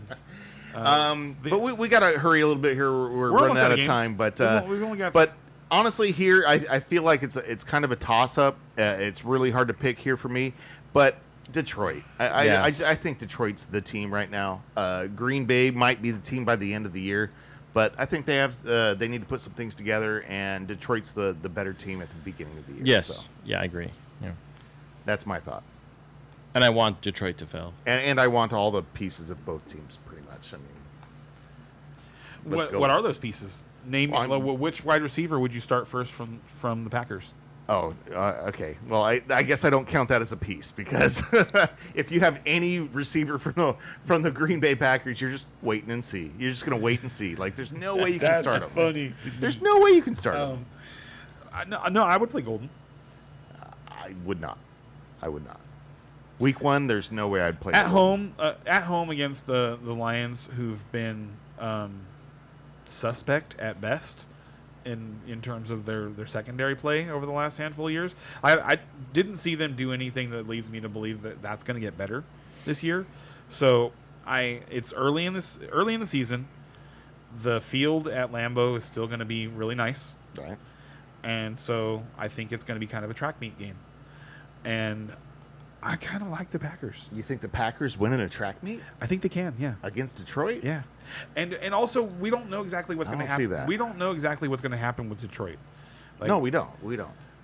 I mean, but I think they're going to be consistent. I mean, I agree that they've lost all their coaches and whatnot, but they still have their head coach. They And- still have their main personnel. and remember, this is Jared They Goff on the promoted road. from within, so Okay. the offense should be staying the same. Like I say, especially at the beginning of the year. I think maybe towards the end of the year, Detroit starts to suffer. But right now, You don't think Micah me Parsons Detroit. makes an impact right away? well, he's still battling a back injury. Like we don't he's even know not how going- many snaps. He's That's gonna as a Cowboy fan, that is the reason that I am. The biggest reason why I'm okay with trading him is because of what he's asked to do all the time at his size. He's 6'3", 240 pounds, and he's not. And he doesn't walk around all the time at 240 pounds. He looks lighter than that most of the time. And he's asked to, play sumo wrestler with these guys that are Sir. 315, 330, 350 pounds, and he's had a lot of back injuries for a guy who's only been in the league for 4 years. It's something that's happened to him quite a bit, and it's one of the reasons that what I wanted to see happen with him in Dallas was I wanted to see him used more as a weapon, rotating around, being in coverage sometimes too, because he runs a 4.35. Yeah. Like at any given time, he could be the fastest player on the field. Period. And I felt like he was never used that way. And then based on what I'm seeing out of Green Bay so far, they're going to do the same thing. They're going to line him up at defensive end. I just don't like. I love Micah. You guys know that. Well- it's not something that I would want for him long term. I just don't think Especially it's the the best way. first half of the year where he just came in at the end of training camp and everything else. He's getting, acclimated into the system. Like, like I can see like okay, you're gonna use him as a D end right now, and then maybe you can use him for more later. But right now, I mean, the basics are That's all what's they're gonna going to have do. to work. He's going to play like, you know, maybe 25 to 30 snaps if he plays. That's if he plays, and it's going to be mostly pass rushing situations. Okay.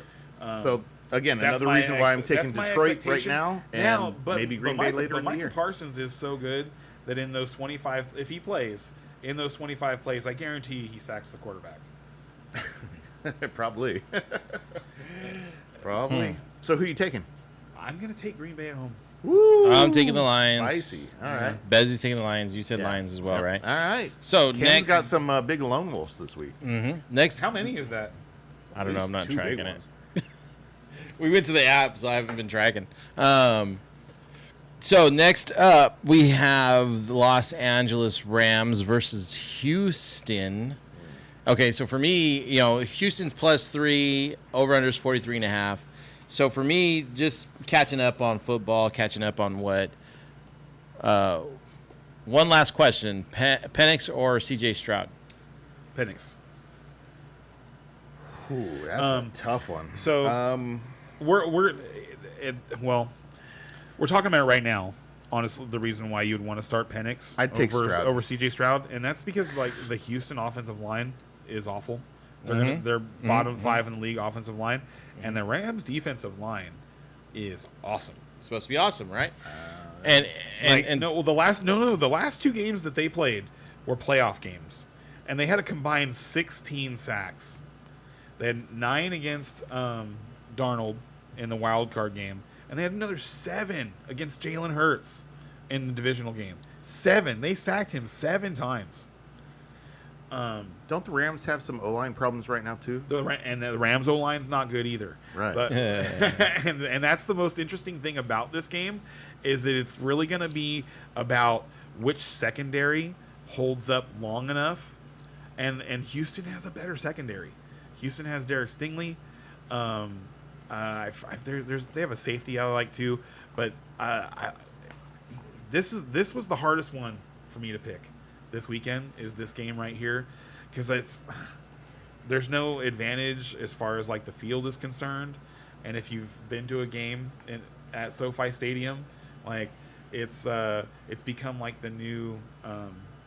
It's how Jerry World was for a while. At the beginning, yeah, where the visiting team Yes. actually has the advantage. Yes, sometimes. Yeah, like when I went there for the Cowboys game, it was not a home game for the Rams. Sure.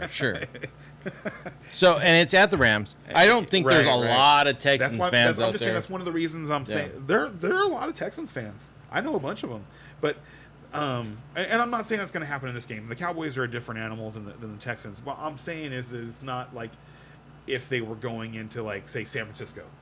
When you go into San Francisco, that's Niner country. They are loud, they are engaged. It's like with They're every rude there. I've had good experiences. No, and I the mean, last time I went to a Niners game, and granted it was 10 years ago, so who knows? Or actually, it was about 7 years ago. The but last 3 times I've been to a Niners game, I've been wearing enemy colors. Like I went to a Brady game and I was wearing a Brady jersey, and I like when he was with the Bucks, and I was wearing I was probably wearing Micah Parsons when we went to the Sunday night game. So and it's fine. They'll they heckle you, but the thing is like they also dominate the game. Like if you're like an opposing fan base, even if your team's playing well, you're not going to gain control of the feel of that stadium.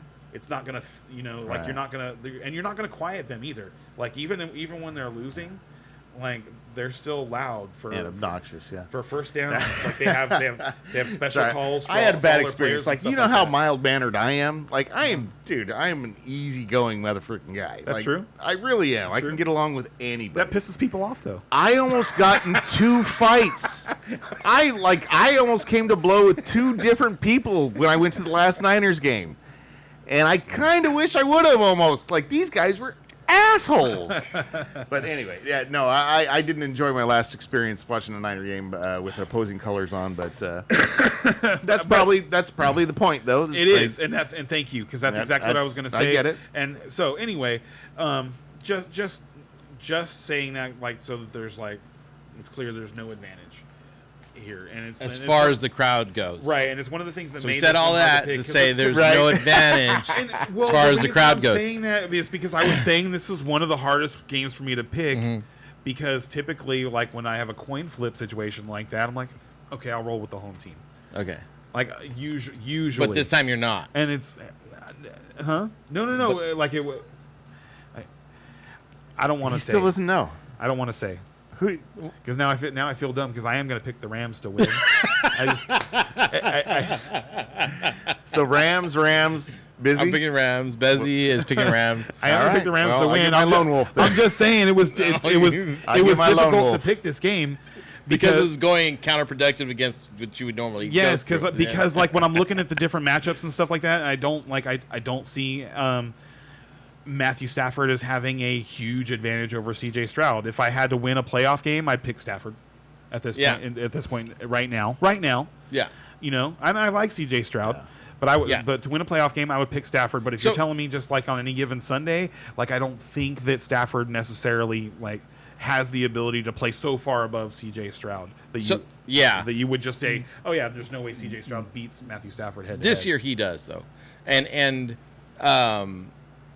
what I was going to say is the Rams are supposed to be Super Bowl contenders this year. So reality of it is they should be beating the Texans by like 10 points, or you could kind of be like, nah, let's not really say they're Super Bowl contenders. So- Texans have gone to the playoffs 2 years in a row and won a playoff game 2 years in a row, and I expect them to do that again this year. Yeah, it's I going to could be just tougher being this a time. loyalist. I expect We'll it to be see. tougher this time. Their division is better. But they're better too. Huh? They're better too. Are they? I think Like so the thing like I love Nico Collins, right? But name another Texans receiver. I can do it.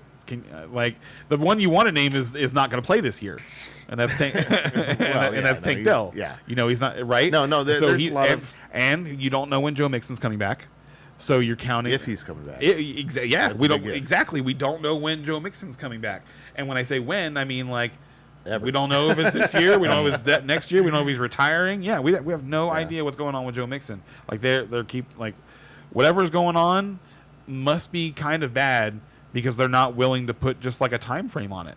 It's like No, there's a problem there. Yeah, there seems to be some sort of serious issue that like that's got to be worse than just like your run of the mill injury, because if it was, they'd figure it out and they'd put a timeline on it. Even if they were lying to you, they were like, and they were just like, let's say McCaffrey last year, and them telling us that like it could be like 1 or 2 weeks, and then it turned into, oh, we're gonna put him on the pup and he's gonna be gone for 4 weeks, and You then gotta use that example, man. I'm just saying they didn't know exactly what was going on.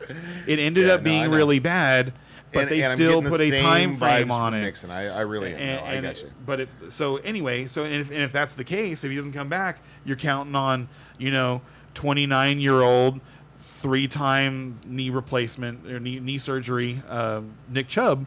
I don't think so. And yes, he's next man up on all the depth charts and stuff, but I don't think Chubb's the answer. I think it's either going to be Pierce or the rookie.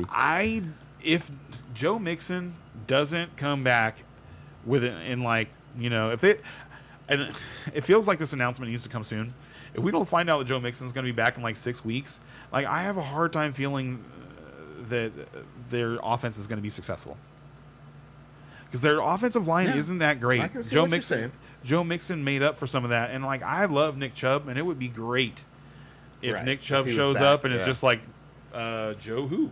Just lost know? a little speed, but not bad. Oh, I'm the same guy, like yeah. they don't need Mixon to come back. That would be amazing. But and I think there's a lot of people that are kind of just like thinking that's what's going to happen because the way that we're drafting the Texans offense and the way that we're talking about the Texans is like they didn't lose their star running back. I'm trying to find a way to put Pierce on my team this week because before Right. the game is played. Right, And I so just can't find a way right now, so- but I wish I could. if I were you, I would just not worry about it because the guy that's actually going to take over is Woody Marks, and he's already on my bench. Yeah, I know. I saw you pick him up, but I still prefer just prefer Pierce over Marks for now. But But and I think Anyway. and I do think that's the way that's going to go down. Is that we're eventually Anyway. going to get to Woody Marks, and that's why I'm holding him. yeah, no, I can see why. So All right, so now to like, if not the best, one of the best games of the week by far. Like the NFL definitely did a great job of First week. first week. Go ahead. Yeah. And it is Baltimore Ravens at the Buffalo Bills. -1.5 is on the Ravens, and an over-under of 50.5. That's a nice. it's a little really over-under high there. over/under for a night game in Buffalo With any time two of the year. defensive any teams, time yeah. of the year. Two defensive teams too. Um, Two great offenses, but two great defenses. I picked This is Buffalo. gonna be an two, interesting they're game. I two would great definitely take the rushing under. offenses. Definitely take the And under now- on this game. If you're like these two, so these teams got together twice last year. Obviously, we all remember the playoff game All right. when Mark Andrews failed everybody. Oopsie. Just kidding, Mark. He's all But kidding they about also you. they met early in the regular season too, and the Ravens obliterated them. You remember that? Yeah, no, I do. I do. And so, I'm just like, I want to just automatically take Buffalo because they're at home, you know, and like they've got it, and they're on a mission. But man, so is Baltimore. I and it's agree. like it's a battle of the last two It really is a MVPs. pick 'em game. It's, You could really, I mean, yeah. you can make arguments for both sides very easily. I'm going to take Buffalo I am because too. they're at home and because I like Buffalo more this year. But I mean, if the Ravens won this game, it wouldn't surprise me not even a tiny bit. Like this is literally 52-48 as far as percentages go in my mind. I'm also picking Buffalo. Yeah. Wow. So that's where we're at. We're picking Buffalo. Is there anything? So One more game. I think Keon Coleman's going to break out this year. Somebody has to. Like I'm in on that. Somebody like- has to break out on that offense. I agree. In order for Buffalo to be as good as they have been, I agree. Someone on that offense is going to break out. They're not, because last year they scored a lot of touchdowns from like dink and dunk drives. Yeah. Like it was the most boring Josh Allen offense in like since before they had Stephon Diggs. So I'm really hoping that Keon Coleman does break out. I hear what you're saying, but that's kind of how they're designed now, is to have that kind of offense, just to dink and duck down the field. It's And Josh so Allen is much the perfect harder. quarterback for Like, that. They waste all so, this time. Statistically, It's how they're winning. like statistically, that used to be the way. Is that you, in order to score in the National Football League, you needed to sustain drives that were 8, 10, 12, 14 plays. And now that's not the case. It's based on statistics now. Because of the risk of penalty and turnover and everything else. It's better to strike faster. Like the offenses that have the ability to just punch you and score in 5 to 6 to 7 plays are the most successful offenses. They score the most points. But honestly, like you can say both teams are designed for both. Like both teams can just take a long drive down the field or score quickly. Like they because they have a running the ability quarterback. to do everything. They have, That's why they're because such they have a great teams. quarterback that can scramble on 3rd and 5. That's the difference in their offenses, and Well, the we reason saw that with Lamar Jackson. Or But not Lamar Jackson, if you're but, talking, but if you turn that Jalen Hurts. around and you're like, if you ask Matthew Stafford or a Jared Goff or a Dak Prescott to have, okay, listen, we need to score 4 touchdowns, and on those 4 touchdown drives, it's gonna take you 10 plus plays every single time. You're asking your guy to play perfect. If you're asking him to get down the field over and over and over again on 4 and 5 But yard these passes. are two of the quarterbacks that you asked to do that, though, too. Well, So, I'm I saying mean- the only reason it works is because you get into a situation like we saw with Jalen Hurts last night. So the Cowboys played. was great. The Cowboys played an excellent game. Yeah. They were great. Saquon Barkley ran for like 60 yards. Mm-hmm. Devontae Smith had 3 catches for 16 yards. A.J. Brown had one catch, 1 target. Yep. Like that No, people are Dallas talking about did that. That is amazing. They really that is did. unreal.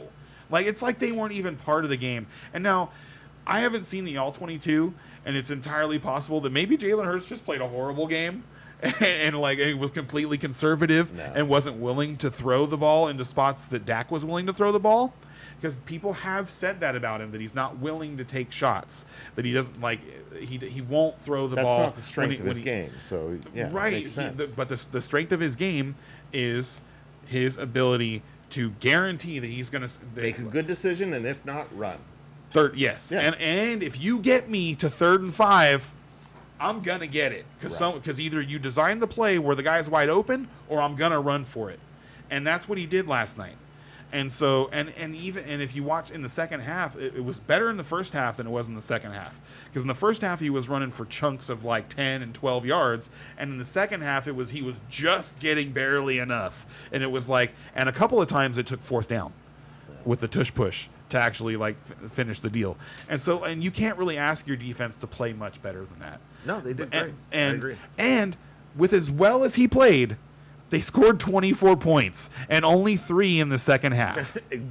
That's the thing, yeah. And so, but that's what we're talking about here. Like, you wouldn't take Jalen Hurts' weapons over either Josh Allen's or Lamar Jackson's. I would every day. Every day, you give me A.J. Brown, Devonta Smith, and Saquon Barkley over I in agree. Buffalo. They got James Cook and they've got Khalil Shakir. for sure.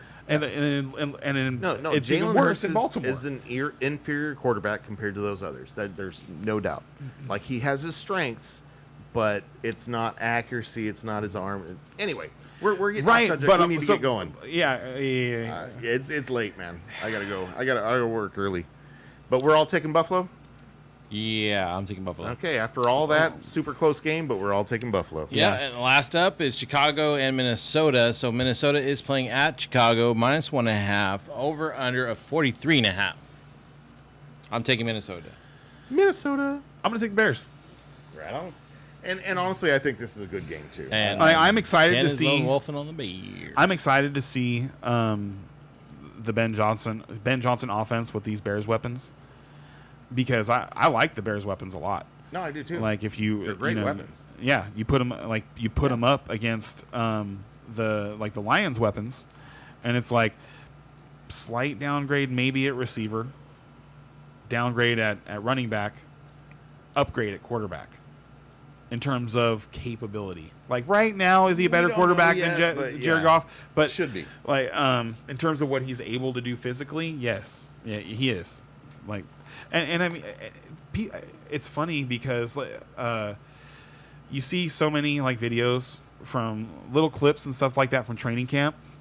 Caleb Williams is like the only player that I saw clips on that were negative this summer, because people were looking for them to like pick them out. But as far as like other players, like, and I'm not saying every other player, because he's not the only player that gets hate, obviously. Like Kyler Murray threw the no look interception, and until people found out it was a no look interception, he was getting murdered. Like, no one knew it was a no look pass until after the game and they were talking to him. So Twitter was just going off on him for this. Like, it was like, if you just watch it, it looks horrendous. Like, Right. he threw the ball and it was like, you were throwing What it are to you doing? you were throwing it to the Chiefs guy, right? Yeah. Like, the Chiefs player, that he was the intended target. You misunderstood the uniforms, right? You thought that was your uniform. Like, the pass was that bad, and you find out afterwards that it's a no look pass, and that's why. And he was just trying something.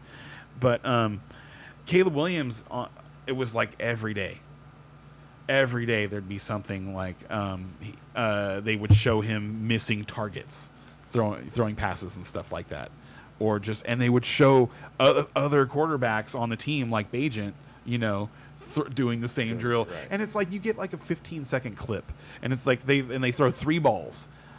And it's like, he probably threw 700 balls that day. You know what I mean? And they pick out the 3 that weren't very good.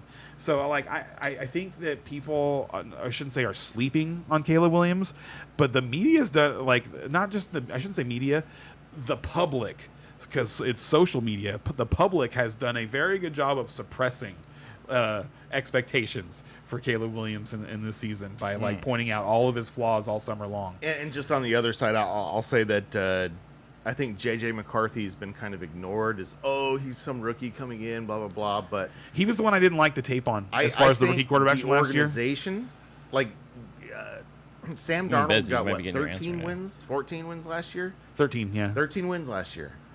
And the organization is like, J.J. McCarthy is a better quarterback. We're going to do better with him. But they said he's better than Sam Darnold. So how much are they? Speaking of McCarthy, That's all he needs to be. So if you remove last season from Sam Darnold's resume, okay, Right. and now I'm telling you, listen, dude, we got to keep this guy. He's better than Sam Darnold.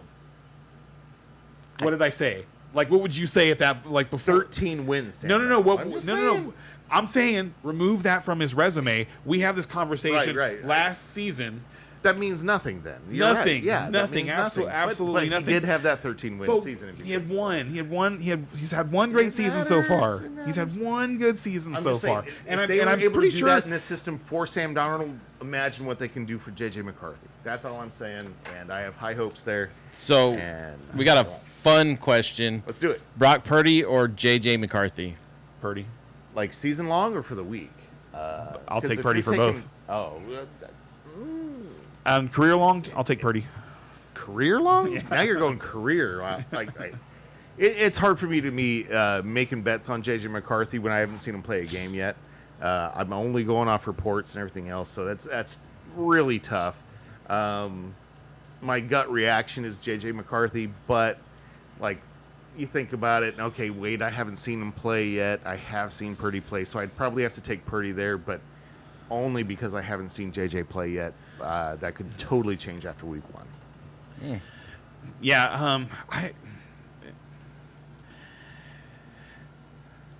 I didn't see what apparently everybody else saw to make him a first round pick. Like, to me, And his record in college was impressive.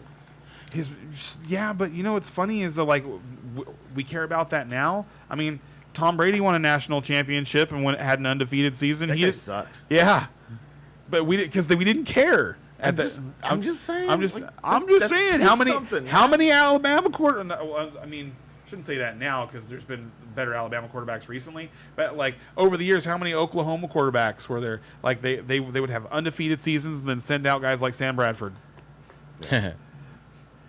and like Florida State. I'm a huge Florida State fan. Like our best quarterback prospect is probably Jameis Winston. Jameis. But the school has several national championships because it takes different things to win in college than it does in the pros.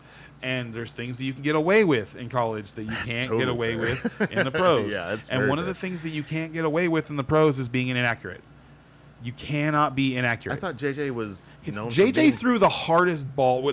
I was a little surprised by this too because like when I watched his film, he doesn't throw a tight spiral. He threw a lot of ducks. He throws them hard, but he was not very. He didn't have touch. He definitely did not have touch in what I saw on, but he had escapability. So but then he's coming off a major knee injury. It's true. So that's going to be the one thing gonna that be interesting, yeah. The best part if you had asked me what the best part of JJ McCarthy's game was, I would have told you his pocket presence and his ability to make a play outside of after a play breaks down. Though that was his best ability as a quarterback. But if you're telling me he needs to stand in the pocket, read the defense, deliver a strike, deliver a beautiful ball, a well-timed pass, accurate pass, I didn't see that. I did not, and I mean, he was worse than Caleb Williams. Whew. And Caleb Williams did some dumb stuff. But I would rather have drafted Caleb Williams than drafted J.J. McCarthy. So, yeah, I don't know. I think it's going to end up being another Christian Ponder situation. And the Vikings have missed repeatedly on quarterbacks in the draft. So it wouldn't surprise me if they missed again. Actually, I'm not sure the Vikings have ever, I think the best quarterback the Vikings have ever drafted themselves is Dante Culpepper. Going back a little bit. I mean, you could Fran Tarkenton, I guess. But who knows that name? I do. We're old, we know. I do. I mean, I love watching Fran All Tarkenton right, film. it's getting late, guys. Oh my we got to bring this to an old end. man. Dude. I gotta work. I gotta be We're up not- early. All right, but I told you, just do a little bump. That's all the games. DraftKings lineup. Like, are you guys want to throw out our DraftKings lineup? Oh or are yeah, we yeah. gonna- Do you have one? I don't have one. I figured okay. we could just report it next week. I have one. Well, and honestly, He it's has one probably too. going to change because of some things that like injuries going on. No but, changes.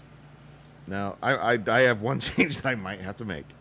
So we Fake make out. the cash lineup here because we're going up against each other. So this is really just trying to beat a small field. So trying to beat a small field, I went with Trevor Lawrence as my quarterback. He's only 5,300, Aw, and I man. think he has high potential. Man.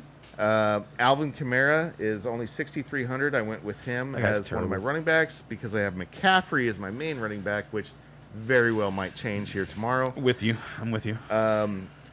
Going into wide receivers, Egbuka at 4,600 is just an absolute steal this week. He's going to be the number 2 wide receiver over there in Tampa Bay, and it looks like it could be a shootout. So love that for 4,600. Drake London at 6,500. Again, great matchup.